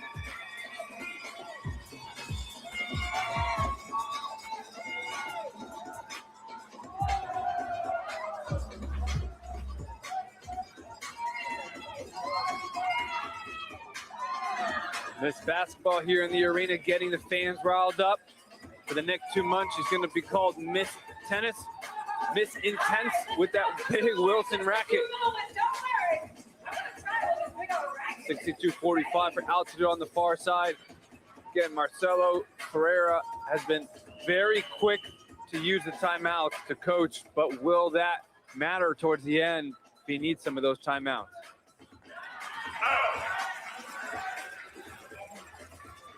Big return by big backhand return by Caruso. One of the most beautiful two-handed backhands you'll find. Uses that left wrist extremely well. Do not want to let him get that going. Felix is going to try to power into that forehand, forces that long. See how much he's going to try to force that strategy. Raul Garcia for free has a racket in his hand, walking back there, waiting for his opportunity. He knows Caruso's the #1 pick, but he knows what his forehand can do. Fell with the runaround return. Deep down the middle. Playing a little quick. Looks like he's riding a little bit of confidence, a little bit of rhythm. Nodding his head. Playing fast, but looking calm.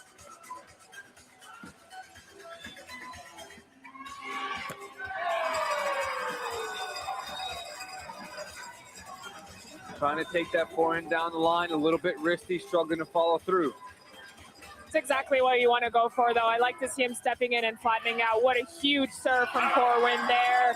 Nice body serve, squeezes the opponent, gives you that higher ball. Really good tactic there. Especially when you know you have an opponent that's trying to run around it. Just go hard right at him and jam him. Almost took his head off. Big serve, loosening up, tough to attack that. 66-48. Coach Correa trying to get his team to get fired up. He knows that there's a big opportunity to get into such a big lead that it's hard to come back. There's that forehand down line opportunity. Open stance, backhand slide, volley there. Point for Freeze. There, as we see the first substitution in men's singles, Raul Garcia gets the nod. You're in.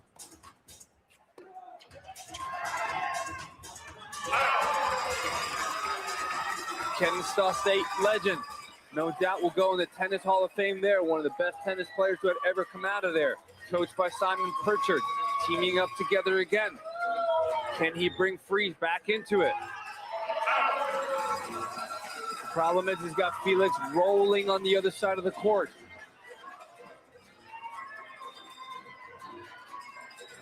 Corwin only played 5 of the total 12 minutes max that he can play. Lots of time for him to continue to play well. Couple points in a row. Pritchard trying to tell him to settle down, but a lot of times if your opponent doesn't let you, it doesn't matter. Agreed. I think, Felix is playing such good tennis. There's no reason to pull him right now. I'd like to see Garcia try and step in as much as possible, work out those nerves. This is his first time playing right now. Just really going for it, moving forward. Trying to work the point, listen to Maria's playing calm, not trying to overhit. But Felix is ready to hit, and he's not going to let him just make balls. As we're going to get a substitution from Felix Corwin. Ewan Lumsden is out. Corwin did not get that notice. I think he wanted to stay in a little bit, but Ewan Lumsden from Washington State coming in. The Brit trying to get his first action of the night.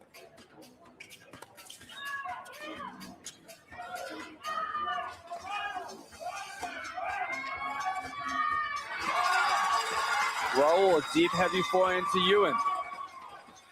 70-50, 20-point lead. Freeze near side, altitude far side. Bolivian Davis Cup player trying to see if he can bring some of that level into the team. Freeze, heavy forehand, working the court. Another point with a fist pump.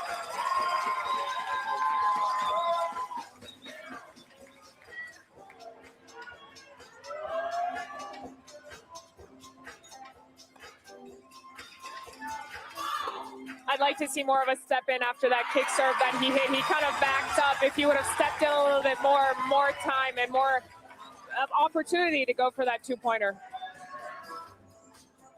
Big kick, Lumsden takes it on the rise, back in the backhand rally.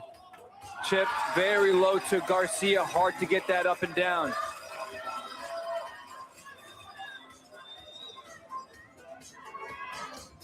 Kick up to Garcia's backhand, drops a little short. Lumsden steps in, flattens it out.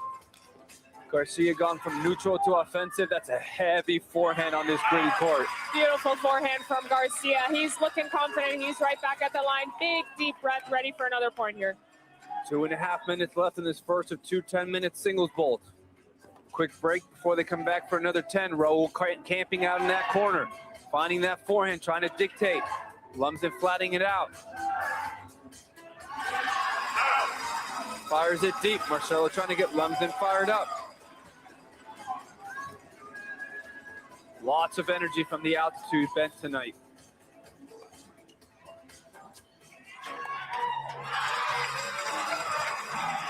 (73-53).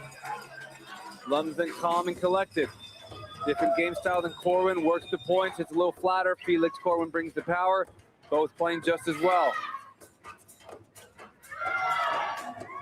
Forehand inside into the Lumsden forehand. I wonder if, looks like he's kind of struggling to follow through on that forehand side. A little bit. I'd like to see him going for a little bit more on that. He's kind of bumping the ball up. I'd like to see him moving forward. Obviously, such a great player. He needs to just let the nerves go and just really go for it, use his team's energy. Beautiful short kick by Garcia to set up the point, but Lumsden defending extremely well. Back to neutral. Garcia with the backhand down the line, works the point. 55-73.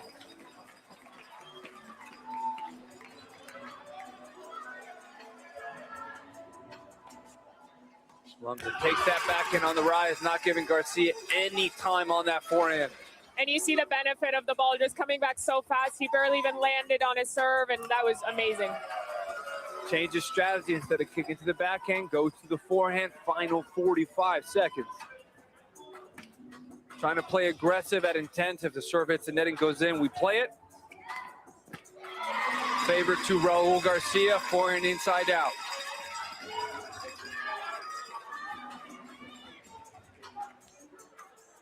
He does such a good job opening the court with that kick serve, but London defending extremely well.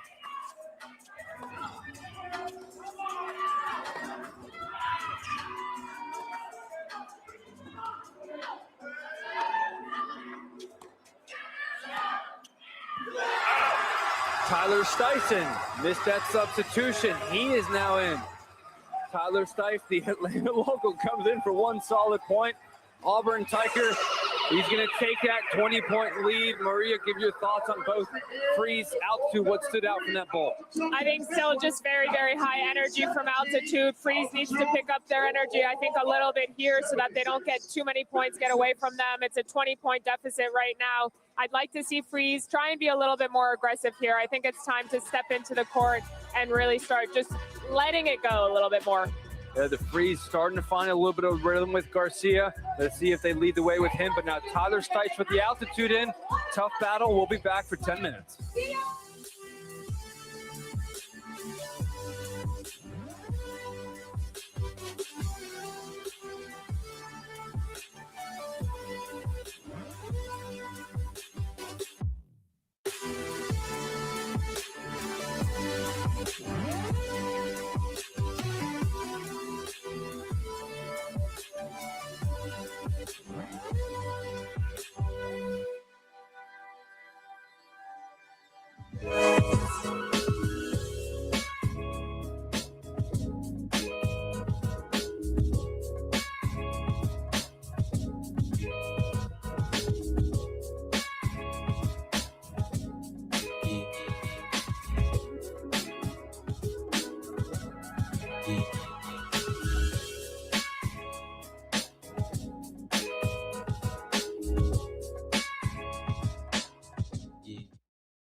Two! That's two! Oh! Oh! Oh! Go! Let's go! Let's Let's go! go! Getting her head! Getting her head! Getting her head! Let's go! Hey, this is our house! It's our home! It's our home! Hey, but here's the thing. I agree with you, okay? Take a breather, grunt on your shot so you can breathe a little bit better, okay? Because now you're hitting those shots. There's no reason, okay? But let's not deviate now. There's 2 minutes left. Boy, if that doesn't get you pumped up on a Friday night, I don't know what will. Coach Marcelo getting after his team, and the energy has shown on the sidelines tonight. Guys, I did see him pull Felix Corwin aside here and kind of talk about the body language and the energy he wants to see from him on the court, being very positive. And so he said, you know, we're going to stick with Stice here for a while, and there is one piece of advice he gave him, guys, and I hate to call Raul out like this, but he said backhand all day long. Tyler Stice targeting Raul's backhand and gets started. Final 10 minutes of men's singles vault. 3 doubles vault coming up after this. Altitude with a 77-56 lead. Raul Garcia in on the near side, trying to bring that Bolivian Davis Cup experience. But then on the other side of the net, Tyler Stice, one of the best players to have come out of Atlanta, junior tennis in his age group, top 20 collegiate player at Auburn. Now bringing that experience here. Big backhand deep through the middle. Garcia thought he could take advantage of that. Hits it into the crowd. Something about Tyler Stice is that he loves high pressure, and what better place to play than intense tennis if you love high pressure? There's no better place that I think any of these players would rather be. One of the most fun atmospheres you'll find, not just in tennis, but all the sports. It's an arena like this, fans like this, team atmosphere like this, as Garcia gives a big fist pump to Coach Pritchard. Garcia has a big kick serve. Tyler trying to take that on the rise, but it jumps up too much.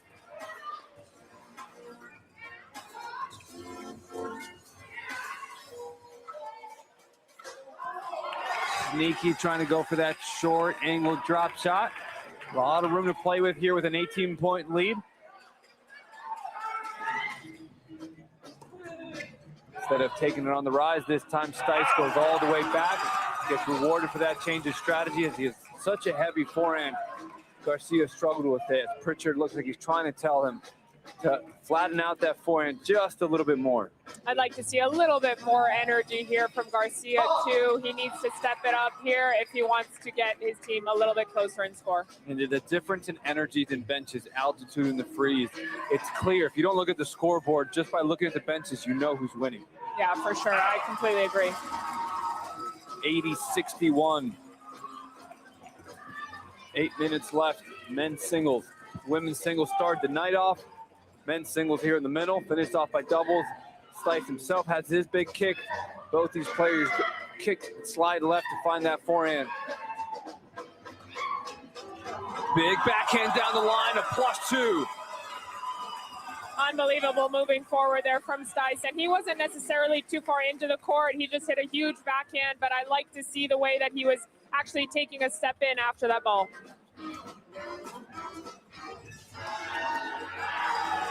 There's the backhand of Garcia that they are trying to target. Fist pump. Stice doing a great job picking up 8 points very quick for his team. The altitude, and this is what's happened. Serve was a big reason that they were in it. All the serve faults early was the only reason Freeze was having a chance. The altitude now have found their serve rhythm, and so they've been playing better off the ground. Now they're really racking up points as Carousel is back in for Raul Garcia. Serve was just long. Sebastian Nunez confirmed it.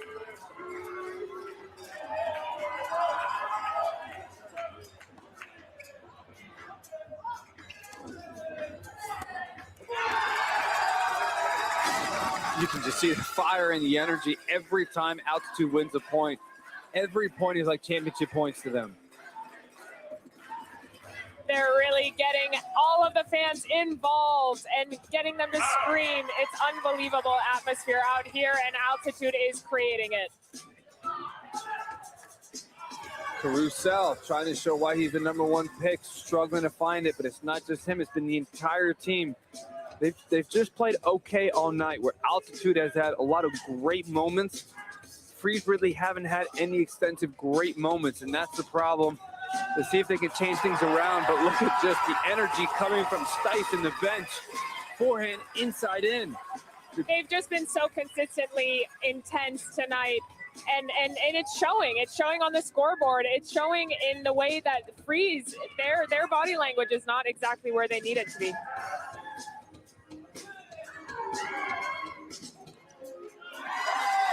Good forehand from Carousel.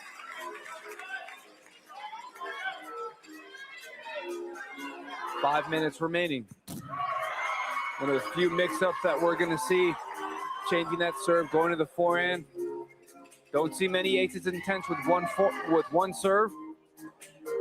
+2 for the Freeze. Goes back, serves on the same side. Changes it up, goes back to the kick serve. Stice with his great movement, staying in the point. Carousel, forehand angle, trying to work. He loves to set up that forehand down the line. But what a defensive shot by Stice!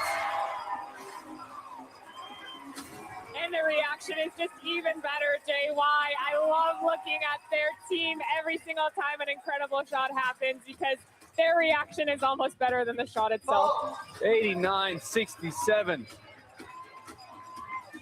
Coach Fahea all smiles.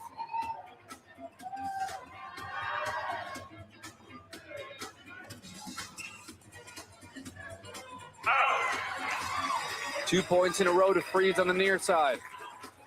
So with the backwards hat, trying to get things going forward. Stice ready for the serve to the forehand this time, and makes Sell pay the price. Deep return. 90-68. They're letting things roll with Stice. No substitutions anytime soon.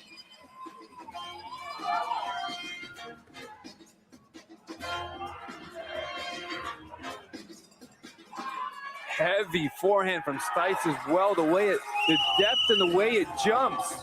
Stice is just playing world-class tennis right now, and he's rolling with it, and Marcelo Pereira is getting fired up on that sideline.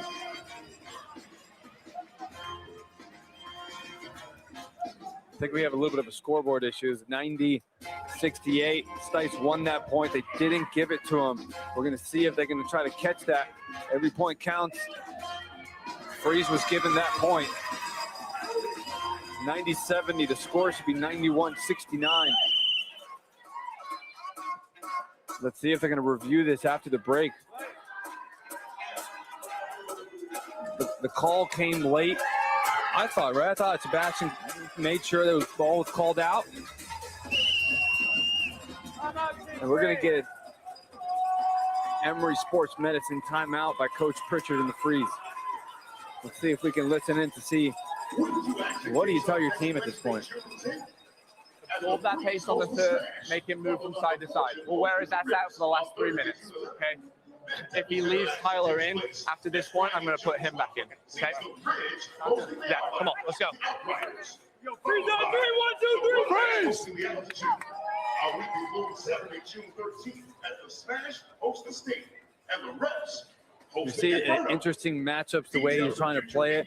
Looks like Pritchard's going to wait to see who goes back out for altitude, to see who he wants to put in. How fun is this format? So fun. I like that he's thinking 2 steps ahead too, just really depending on what the matchups are like. And it looks like they do have Stice back in. Garcia will be playing Stice here.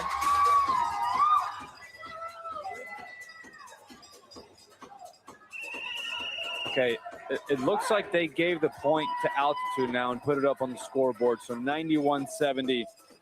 So they caught that. Garcia coming back in. I think one of the things that Pritchard wanted to do was if Stice was going to stay in, he's played a lot of tennis to wear him out. It's not what you want from your player. Absolutely not.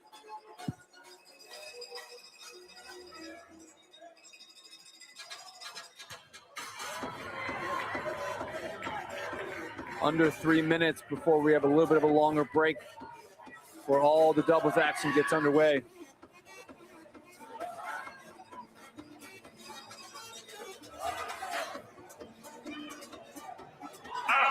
Heavy forehand by Stice long. Ever since they got to this 20-point lead, now they're just kind of hanging around. Can Freeze make a run?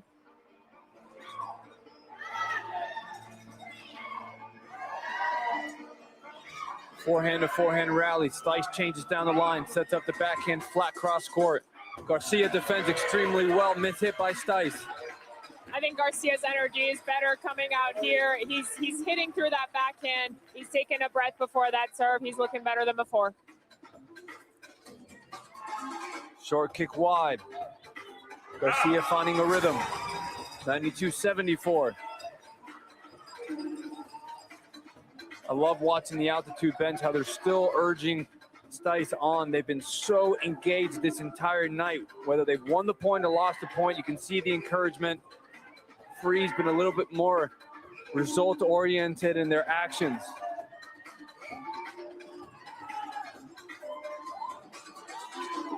Let's see if a point like that will get his team off the bench. 95-72, couple points in a row for Freeze with Garcia in the lineup.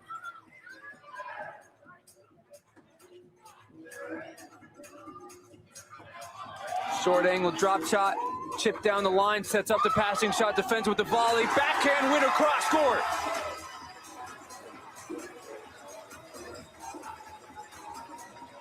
+2 for altitude is under a minute left in men's singles.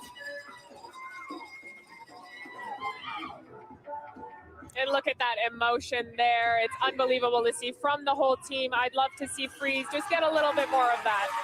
Stice now playing his good tennis. Forehand down the line for us there. Back to 20. Going to take his time, run a little bit of clock. 4, 3, 2.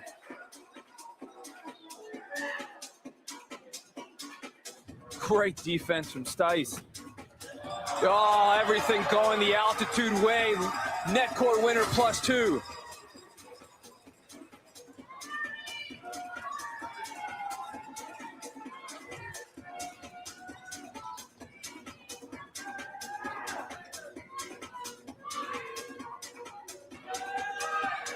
Stice once again. Forehand forced error, 23-point lead as we finish this vault.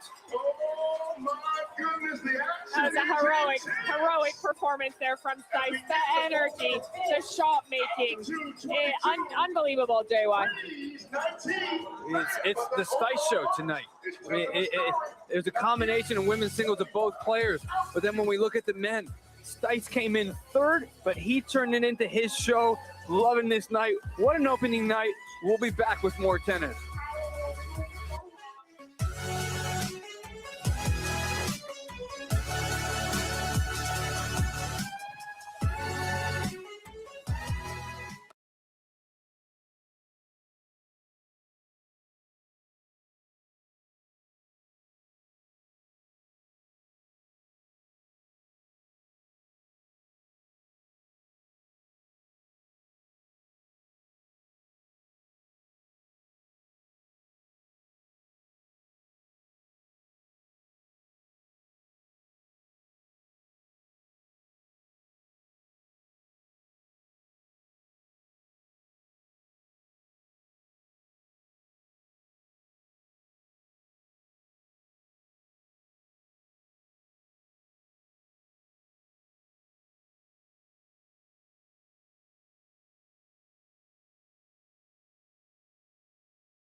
Welcome back to opening night at the Intense League, brought to you by Emory Sports Medicine, the official sports medicine provider of the Intense League. Opening night, just been a rocking and rolling appearances by the players, the coaches, and now a special one. I'm JY Abona, Maria Mateus, and we got one of our best league ambassadors, Trey. Come on, let's go. Man, first experience being here, what do you think opening night? Oh, man, I mean, that first arc was unbelievable. Coming down to the wire, 10 seconds left, you hit a game winner. I mean, you can't have scripted it any better to start the night. And what's been about this format that's brought you to us? Is it the energy? Is it the team? Is it the format? You've been in some of the craziest environments in the NFL. What about Intense brought you here? I love the energy. You know, for me, when you have energy like this in the building, you know, tennis is such a high upper echelon sport. Clap, clap, clap. No. I want the energy, the crowd rocking. I love the players taunting the other players while they're trying to serve and hit their shots. Like, that's the energy that I want. Playing in front of 100,000, it's never quiet. And that's what we get here with Intense. Compared to traditional tennis, do you love the music, the fans, the screaming, the noise, the cowbells, everything? Yeah, like I said, all of it. You know, again, to have the energy right here loud. People can't even hear us right now probably because the energy's high. And you want that. You want people to feel not only this, but the team aspect. You know, when tennis has kind of lost that when it comes to when these guys and gals get out of college, now they're going into singles. They can play doubles, but it's never the team atmosphere like they have right here. Cheering each other on, getting into it, keeping each other at a high level of charisma, of energy, attitudes. And man, I love to see teammates influence other teammates. Did you ever taunt any of your opponents when you were out there? I mean, maybe just once or twice. You know, you try to be a good guy, but I don't mind playing the villain. Well, we'll see who the villain is going to be tonight. We have mixed doubles coming up. It's been all altitude. They've been doing the taunting, the screaming. The difference in energy that you can see from the two benches has been very clear, and no doubt it's turned into some better play for the altitude tonight. Yeah, I thought the girls did a great job, man. Big Mo and Emma started off this game hot. I mean, the girls combined for what, 57 points together? I mean, that's insane. You talk about your girls dominating in the singles, setting their team up for the men to come out here and play their game, not rush anything. Now we're getting to the doubles to see these girls match up again. Oh, man, they're just getting started. And again, way to get their team going. Malkia Nagonaway, Emma Burjic going to be starting things off in women's doubles for the altitude on the far side. Sion Mendez, Maria Navarro-Oliva on the near side for the freeze.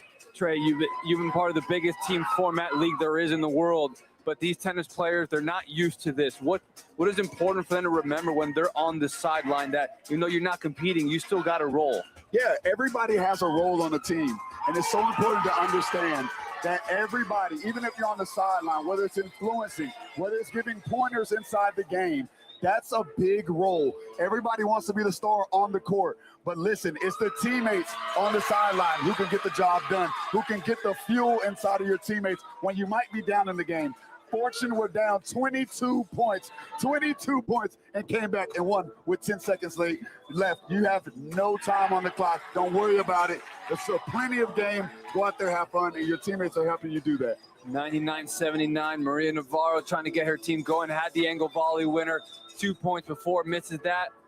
Sion Mendez trying to attack that forehand down the line. This is where we start to wonder, do you see the scoreboard pressure? That's the first overhit shot I've seen from her the whole night. Is she going to rush it? We'll see if Coach Pritchard can keep them calm. Big Mo! Big Mo with the drop. Maria, that's something you talked about earlier with the sides and doubles, how important that is at the net. Absolutely. That wingspan just makes such a big difference. And I love to see how altitude is already doing I formations. Every time they're serving, someone is crouched down at the net ready to prance around. And I think that makes a huge difference in making freeze think, where do I hit the return? Oh, nice. Great poach move by Mendez, down volley to Big Mo's feet. 102-81.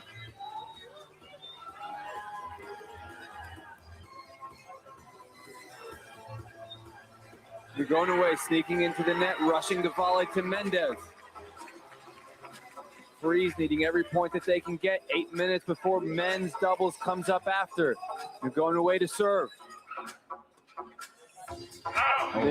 This is that return, and how do you handle this? Where when you had the clock, your team was down a little bit. You know if you play well, you can come back. Yeah. But you see that clock running back. Would you try to change things? Do you try to change the playbook? What do you do here? Well, you want to speed up a little bit. You know the time is there, but you got to stay controlled. You know, the more you try to force it, the more you find yourself getting behind. Hitting shots a little hard. And right now, I want them to just focus on their game. But no, there is a time clock. But you got to play your game, and that's how you get back one rally at a time. Well, we'll see how these teams, they're learning how to play in this format in this season opener. New for a lot of us, including them. Trey, it's so much fun having you. We're going to be seeing you throughout this season. Thank you so much, Appreciate y'all having me. Thank you, Trey. It was so nice to meet you. Thank you, my girl. And this hit volley winner there gets back in play. Going away. Boom, +2 for Mendez. Nice. Trying to make a comeback, make it a night.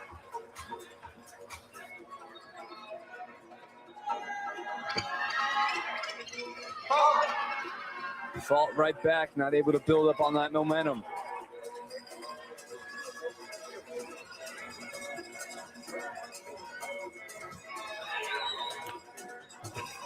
This is what hurt altitude in women's singles, was the amount of serve faults that kept freeze in it. Seen a couple faults again.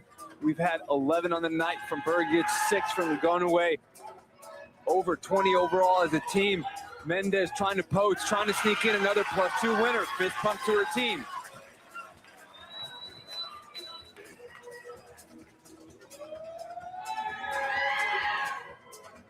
Slight serve wide, forces the chip return, just lands on the line, sneaks into the net.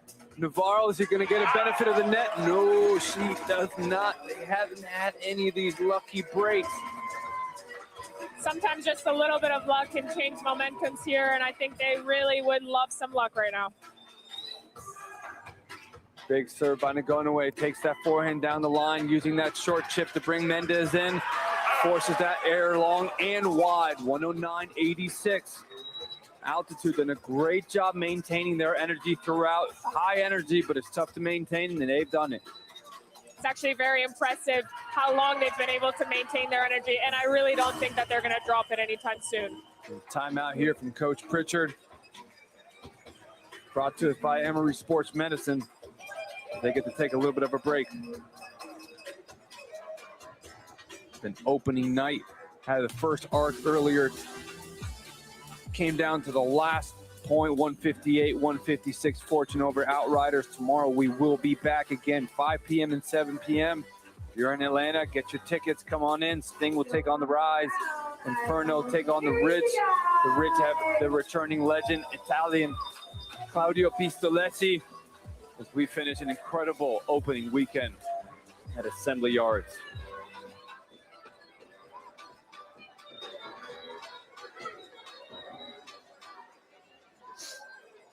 Teams are going to be coming out of this timeout. You're going away, and Birgit's still in. Ferreira still giving him all the coaching. He's going to use up every second he can. Look like Mendez and Navarro going back to Pritchard, almost as if they wanted to talk more, as if like, hey, but what about this? They're still trying to figure some stuff out. I think at this point in this arc, you gotta just play, and you gotta just trust your tennis, because they're all really good tennis players. Going away, big kick serve, but Mendez does a great job taking it on the rise. Angle going away, takes it down the line of middle, miscommunication, +2 winner.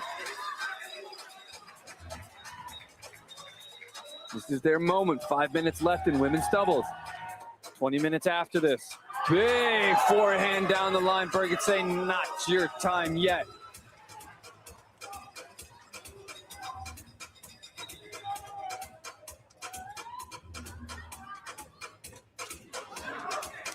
There's that reach, but good way to bounce back from Mendez. Hands are ready, +1 for freeze. That was an awesome point from everyone involved. I think everyone was everywhere on the court, and that's what I love to see here, especially when things are moving so fast. You got to be ready for anything here.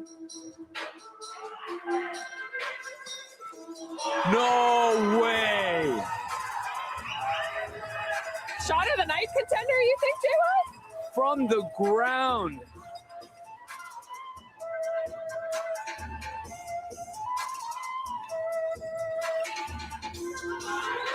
Navarro, great bounce back. We're going away with the chip lob into the court. Gets it back in play. Dangerous. Another +2. 6 points in a row for the Altitude. 116.89. Really could not get any better than this for the Altitude tonight. So tough to chip that lob when somebody's at the net. Drops right in there. And Navarro, some maybe the traditional tennis habits of just doing an extra job putting it back in play, and just gave that +2 opportunity, 117.89. This is the cushion the Altitude want going into the final doubles bolts.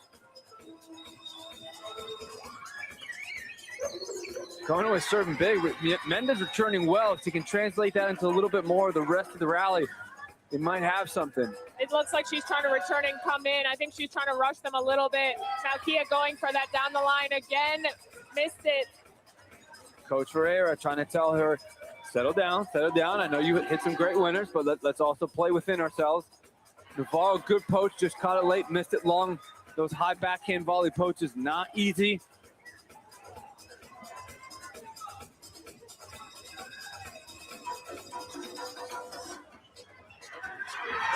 Trying to take some chance, backhand volley. The backhand return down the line, that's the presence of Gonaway, poaching, moving, going. Sometimes you overthink. She earned herself a comfortable volley. Big Mo is finding every angle on the court right now. Emma would love to get that serve back for sure, but she's all good. She's back at the line. What do you do when you have a person like Ngonoue who's just everywhere and you're unsure as a returner? I think you got to guess sometimes, you know? I mean, that is just too dang good from Emma.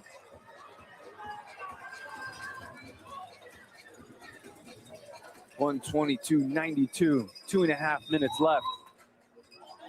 Ngonoue gives the point back with the serve, but still a big lead. Pritchard screaming some coaching advice to Oliva. Chip coming in. That was a good poach. Got a little bit unlucky in the touch volley. Picks it up, still there. Hands back and forth. Misses it long.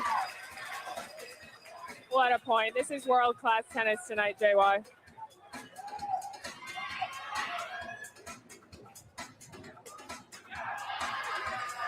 Big returning by Burgage.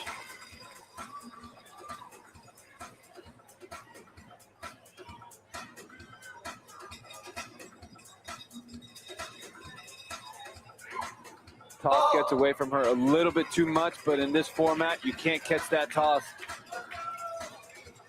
Correa trying to ask for a little bit of a brush up, but it's kind of hard to brush it up when the toss is so far away from you. Absolutely, especially here, you need to hit that toss no matter where it is. Little bit of miscommunication there, and they get that two-pointer. And I think that's what happens when Burgett's taking so many returns down the line. Mendez had to look out for a return down the line, hesitated, and let the ball go down the middle. Great serve by Ngonoue. 126.95, final minute of women's singles, women's doubles goal. And when you look at the points Big kick for their wide. team, unbelievable. These girls are just playing phenomenal right now.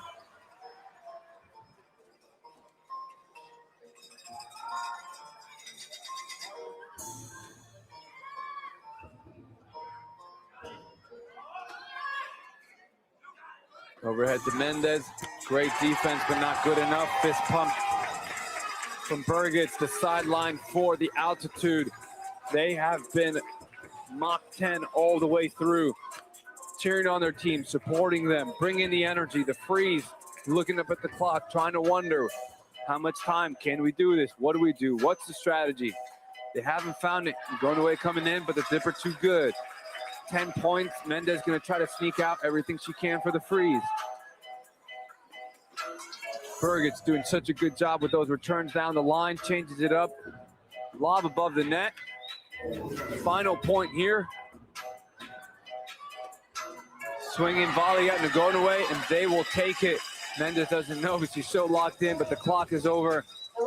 Maria, it's still altitude with the bolts. Altitude is playing unstoppable tonight. I don't really know what you do when you're freeze in this moment. I think you gotta keep going for it. But honestly, altitude is running away with it from here. Let's see what we got coming up next.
We are getting ready for men's doubles bolts. Women's doubles just finished.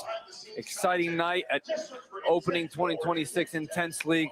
We have a beautiful center line mic'd up moment with Tyler Stites and his action tonight. This is the highest level of display of doubles right now. Oh, I thought that was out. That was out. Go! Go, boys. Hey, we didn't want that one anyways. We didn't want that anyways. That's okay. Oh, yeah, I'm okay. Big Mo! Big Mo!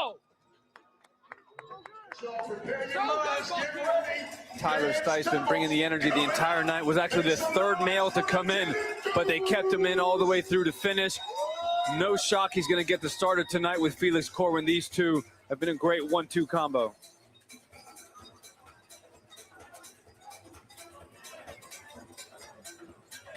Raul Garcia on the near side alongside Carousel for the freeze. Want to attempt their comeback as they're down 31 points. This is it. The big push needs to happen here. Sell to serve, Stice to return.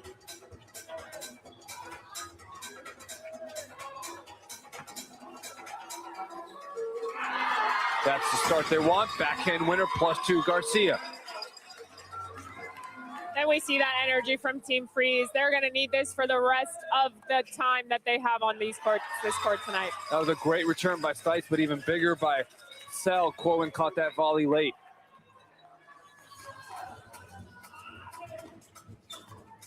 Four points in a row to Freeze.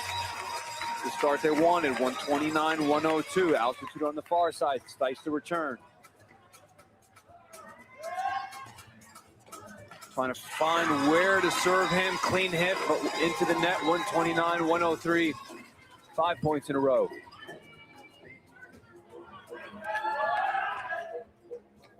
Six points in a row. Freeze rolling.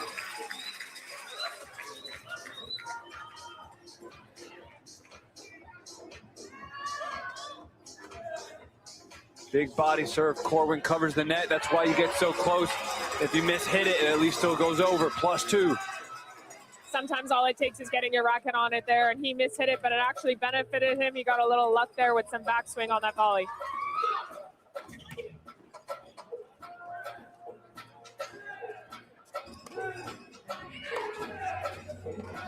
Forehand to forehand rally. Garcia wins that one, 131-105.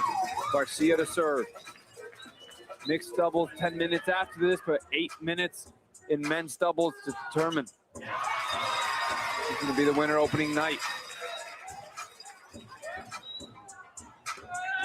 Big forehand return to stop the Freeze from play. Stop the play from Freeze.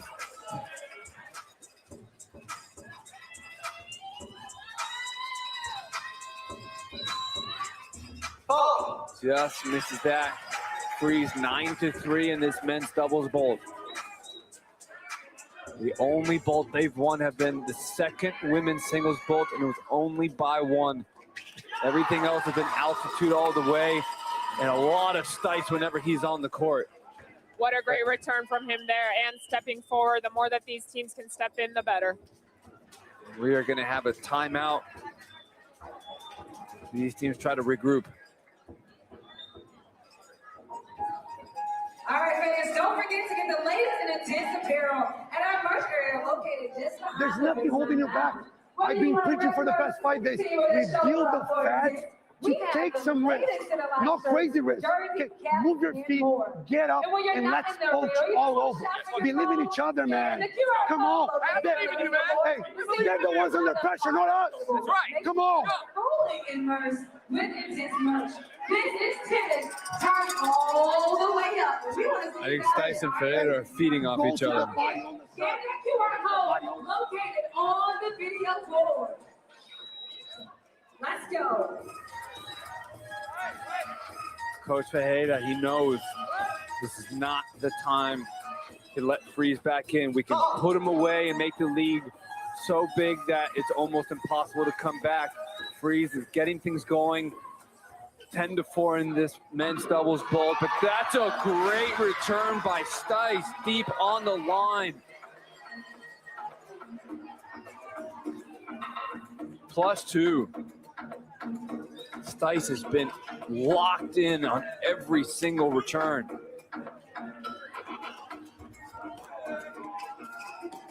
There's the post Pereira wanted. Stice coming into the net. Sell trying to cover the middle, but too heavy from Stice. Something about the altitude team is they're translating so much energy to their teammates. They're almost having to move out of the way every time the ball comes close to them because they're basically on the court, just feeding all their energy to their teammates. The body serve that Ferreira was asking for. Jam Cell returning to the net, 137-108.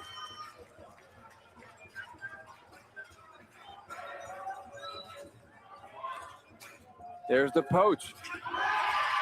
There's the coaching that doesn't happen in traditional tennis. Sure, it's allowed a little bit more, but they can't be as involved as they are now. And the effectiveness and impact that a coach can have is being shown front and center. Absolutely paying off right now, especially for Team Altitude. Another big backhand, a little bit late, but that one was long. Garcia looking to make sure this time they did call it out.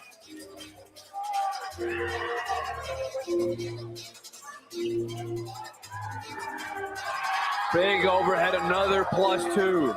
I think right idea there from Carousel. He really wanted to hit that lob. He just didn't get quite enough on it. I don't know if he mishit it, but didn't get quite as deep as he would have liked it to.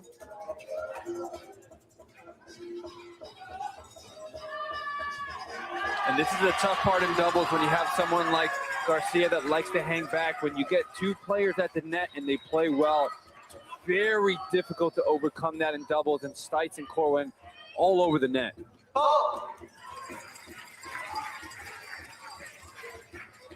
If it wasn't for the serve faults, I mean, this lead would be significantly bigger. Completely agree. And I don't know if that's because they're just going for more because they feel like they can because they're in such a big lead, but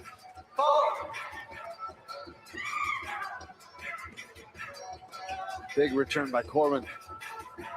Pushing Garcia all the way back, but with that time, big forehand down the line, +2 for Freeze. that's exactly the two-pointer that Freeze needs. Hopefully they can use that as some momentum here to keep it moving. Big kick serve, Corwin trying to run around, but too much action on it. Garcia moving fast, trying to take advantage of the clock, play as many points as he can, make up the deficit. Big return by Stice, down low to sell, point for Altitude.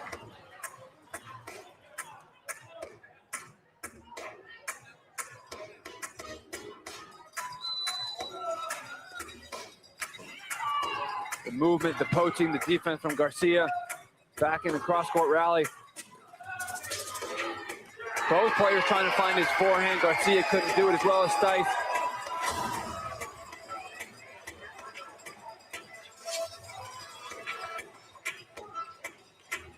Final 4 minutes of men's doubles fault. Point back to Freeze. 143-115. I think if you're Garcia here, you really try to poach. You look for it. Oh, and he tried and missed, but that was the right move there.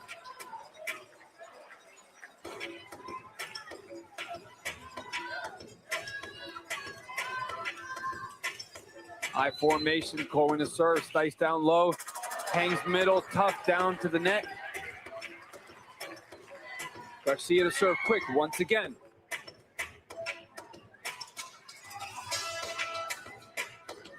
Heavy dipper down low, Stice covers that well, Garcia back into the net, just long.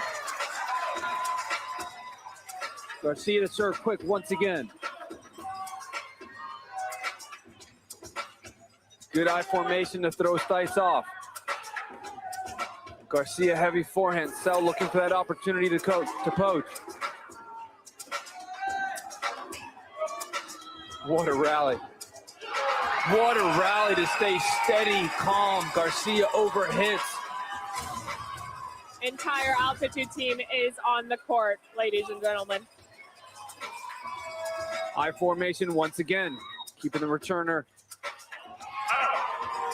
guessing.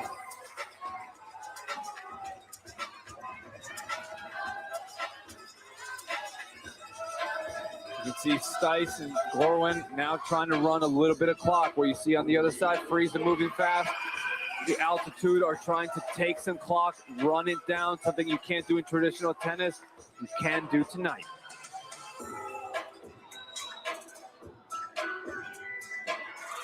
Big return +2 cross court.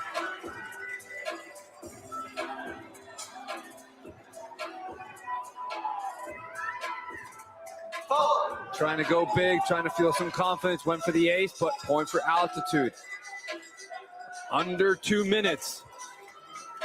Imagine Corwin and Stice are going to play this all the way through.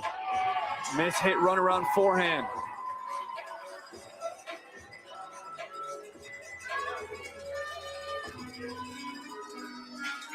Stice has just put so many points up for his team tonight. It really is the Stice show. The emotional leader on the court for his team has lifted the spirits of everybody else. The high fives all around from Corwin to everybody. 150, 119, 130 left before mixed doubles takes the court. Freeze, wondering when the thing's gonna thaw out to get a little bit better.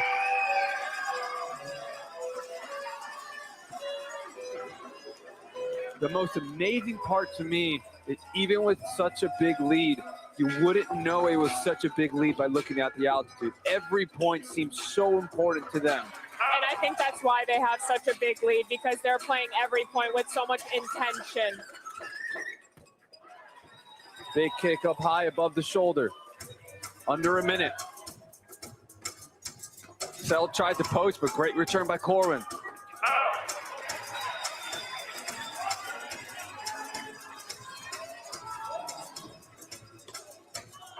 Another missed return by Stice. Garcia gonna play fast.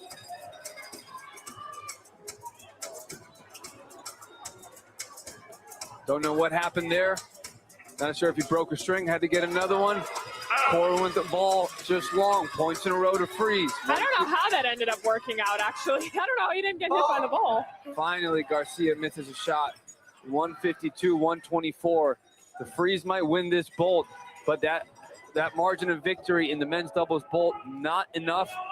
The altitude will take advantage of the rule and run the clock down. Maria, it's a Stice show.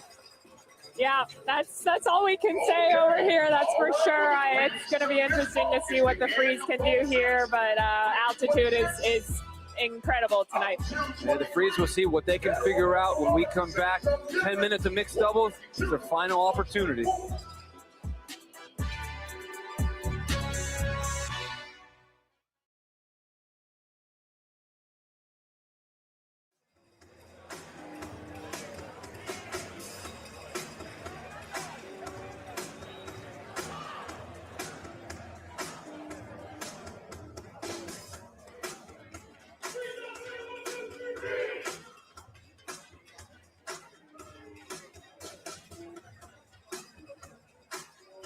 All right, Intense wouldn't be possible without the amazing support of our event.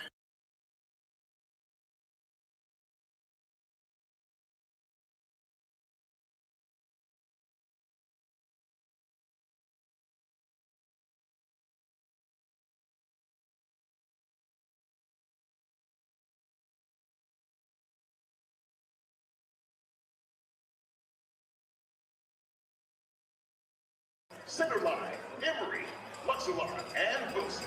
We're back and getting ready for mixed doubles, but Kelly Kroll has Malkiana going away with some comments. Yeah, if I had to pick an MVP for sideline energy tonight, it would definitely go to Malkia. Just describe, I mean, the sidelines with your team right now, how do you guys find this kind of energy all match long? Honestly, it helps the fact that we spend like 25 hours a day together. So we already know everything about each other, from its favorite color to the shoe size to our dreams, nightmares, and everything in between. So knowing all of that and knowing how genuine these people are makes it so easy for me to fight and be passionate with all of them. Look at you, girl. I would guess Stice's favorite color, green as in gold. Full bow tonight. Has he not been? He has been. He has been. And green is his favorite color. But you know what my favorite color is? What is it? The color of your eyes. Look at her. See, she's my MVP every day. Thank you. Thank you. Guys. Well, there's going to be 10 more minutes to see who the on-court MVP is right now. Good argument, Stice is going to have it. But let's see if the Freeze can pull something out from their side of the court. They're down by 38. Or is that 28? Come on, Maria. Show me that Duke math. Oh, no. Oh, no. It's not going well. We're just going to call this a big lead. Stice is going to lead the way with Emma Burgic. On the near side will be Sion Mendez, Raul Garcia, big fist pump as they want to slam the door shut on the Freeze on opening night. Seen a lot of tennis, 60 minutes of play before this, women's singles, men's singles, and then women's doubles and men's doubles, mixed doubles to finish things off. The first 2 nights of opening weekend.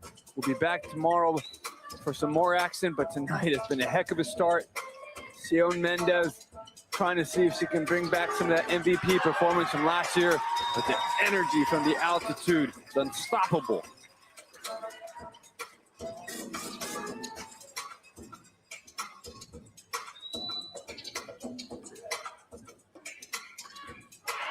Good poach, good move, not a good volley. Point for altitude. The more they move, the more chances they're going to get, though. So I like to see that, especially at this time in the night. Serve just long, under 9 minutes. Mendez trying to poach.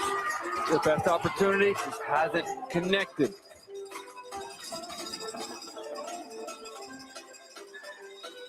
I formation once again. Good serve by Burgess, jamming Sion in the forehand.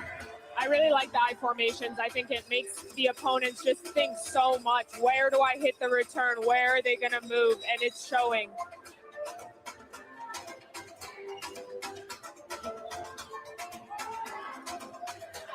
Garcia running around the backhand, trying to hit the forehand inside in, but great reflex volley through the middle for altitude.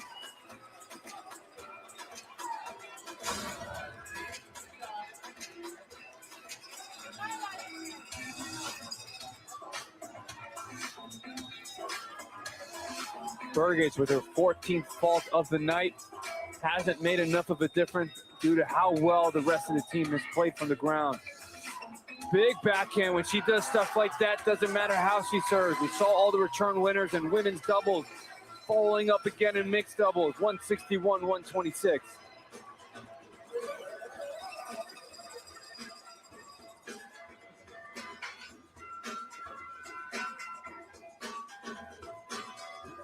Another forehand inside-in winner. Unstoppable, the Stice show. Oh my goodness, this is insane from Stice. And the freeze right now, we can pretty much say at 163, 126 down, 7 minutes. They're not going to win tonight, but for them, they need to figure out how do they play against the altitude. They're going to meet one more time in this season. They got to figure out what the right matchup is. The game styles, mixed doubles, doubles, who do you put in? You can still take advantage of this time. And I wonder if it is just going for a little bit more. What do you think, JY? Do you think they should start out just going bigger? I think they needed to find their nerves much better in tonight's matchup. They struggled to really get going. They didn't get comfortable. And I just think the energy from the sideline, I think, was probably the biggest determining factor overall for the altitude. It lifted the play on the court, and it just didn't see it enough in the freeze. So I wonder how they're going to come back from that. And I just wonder, you know, what Pritchard is going to do on who he starts, the coaching changes that they're going to make in practice.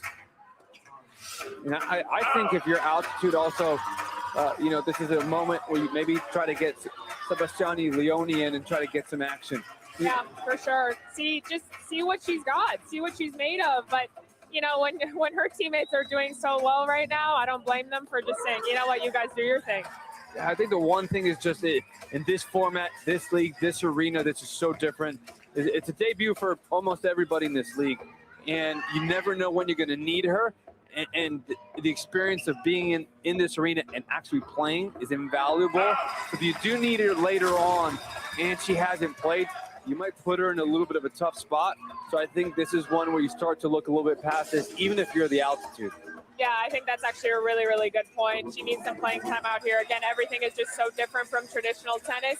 And if you haven't been out here enough, she needs some time to get used to it. Serve fault for Sell, going to go back to return. Berg gets the serve. I don't know if Ferreira took in a breath in the last 65 minutes. He's been so locked in. Big forehand return. Hits the back fence. Nice little shot out to center line. One of our sponsors helping us get this season debut underway. And we see Sell standing in the middle of the box, trying to figure out what can I do. What a great return. Great serve by Burgage, but didn't work out. I think you got to try some different stuff. Australian, I formation, serve and volleying. What do you do if you're freeze? You got to figure something out. And it looks like Carousel wants to prance on some of these volleys. Stice coming in, racking up another +2 winner. Been responsible for 43 points for his team tonight. Another one for the freeze, Ellie Schultzen. You get her some action at this point. Felipe Costa, another players on the active roster tonight that have not played a single minute. 170-134 with 4 minutes. It's okay to admit that you're not going to win this one, but still a lot of things you can learn that can help you down the road. Atlanta last year, they lost their first 2 arcs in the weekend, and they came back and won the championship afterwards. They learned from it. They got better. You see the switch from Navarro back to Mendez. Tyson Burgess, they're going all the way through here. As they should, JY. I would definitely keep them into. There you go. +2. Once again, Mamacita.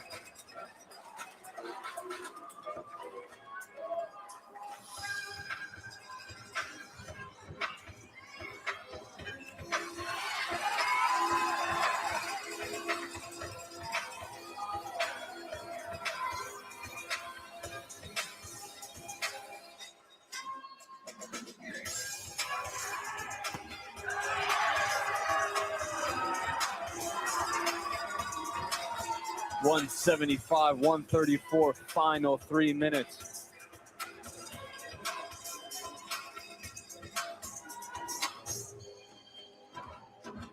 Incredible opening night performance for the Altitude.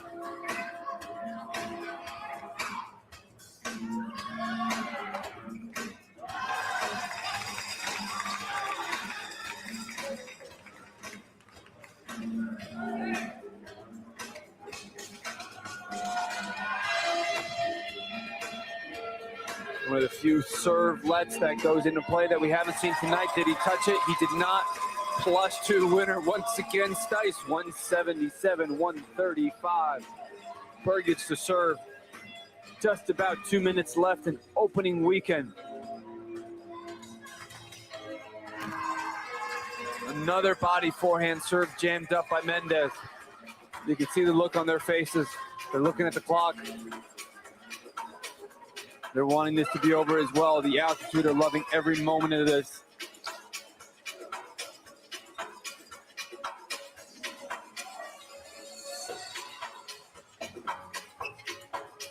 Drop volley, Stice covers it, still ready. Stice back everywhere. This guy. It's so cool to see, though, Team Altitude, even with this much of a lead, they are playing every point like they are down in the score with 1 minute and 30 seconds left. It is so amazing what they are able to do out there. Big backhand down the line, misses it wide. 179, 137, minute 15. Sell the serve for the freeze on the near side. Misses that serve long.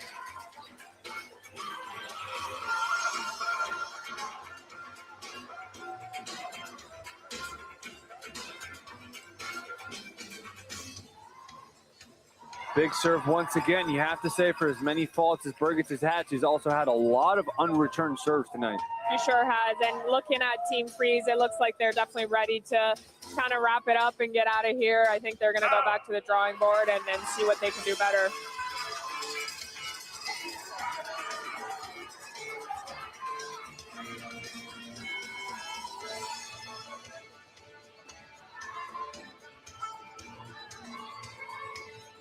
.30 seconds left. The Cell misses that backhand wide. 183, 137. Burgett's already having a little bit of a celebratory dance towards the sideline. There was that big moment earlier in the arc when she was struggling a little bit with her serve, but then found that little timeout where she started dancing a little bit, enjoying it. And they're definitely going to enjoy this as they go down, run the clock down. 185, 137. What a performance by the Altitude against the Freeze. As we see that team celebration, something we don't see a lot of in traditional tennis. The hugs, the camaraderie, the community that they've been creating, working so hard to get ready for opening night. As we get to look at the prize money spotlight after tonight's win by the Altitude, $9,000 brought to you by the Payment Labs. Extra little bonus that they're going to enjoy and get some steak dinners. And we'll look in at our lock-in play of the night brought to you by Solaris. It's got to be Tyler Stice, right? Absolutely. That is just so tough. Backhand slice, defensive passing shot winner. Stice, lock-in play, but also lock-in MVP of the night. Kelly's with him right now. Tyler, he's got to do an interview. He's letting everybody know. So weekend one, a runaway victory for Team Altitude, and you are a huge part of it. How good does it feel? Feels amazing, honestly. We've worked so hard this week, and we've dealt with a lot. And for this team to come out and play as well as they did, and be as composed as we were throughout the whole thing, it's very impressive. I'm very proud. Composed and fiery, maybe? How about the sideline energy that is constant for you guys? Yeah, I mean, honestly, JY said it to me yesterday. He was like, I don't know if you guys are going to win, but you guys are going to have the most fun. And we've been having a blast all week. I mean, this team, I love this team already, and we're only in week one, honestly. I really do. Winning is fun. Watching you is even more fun for us, Tyler. Thank you.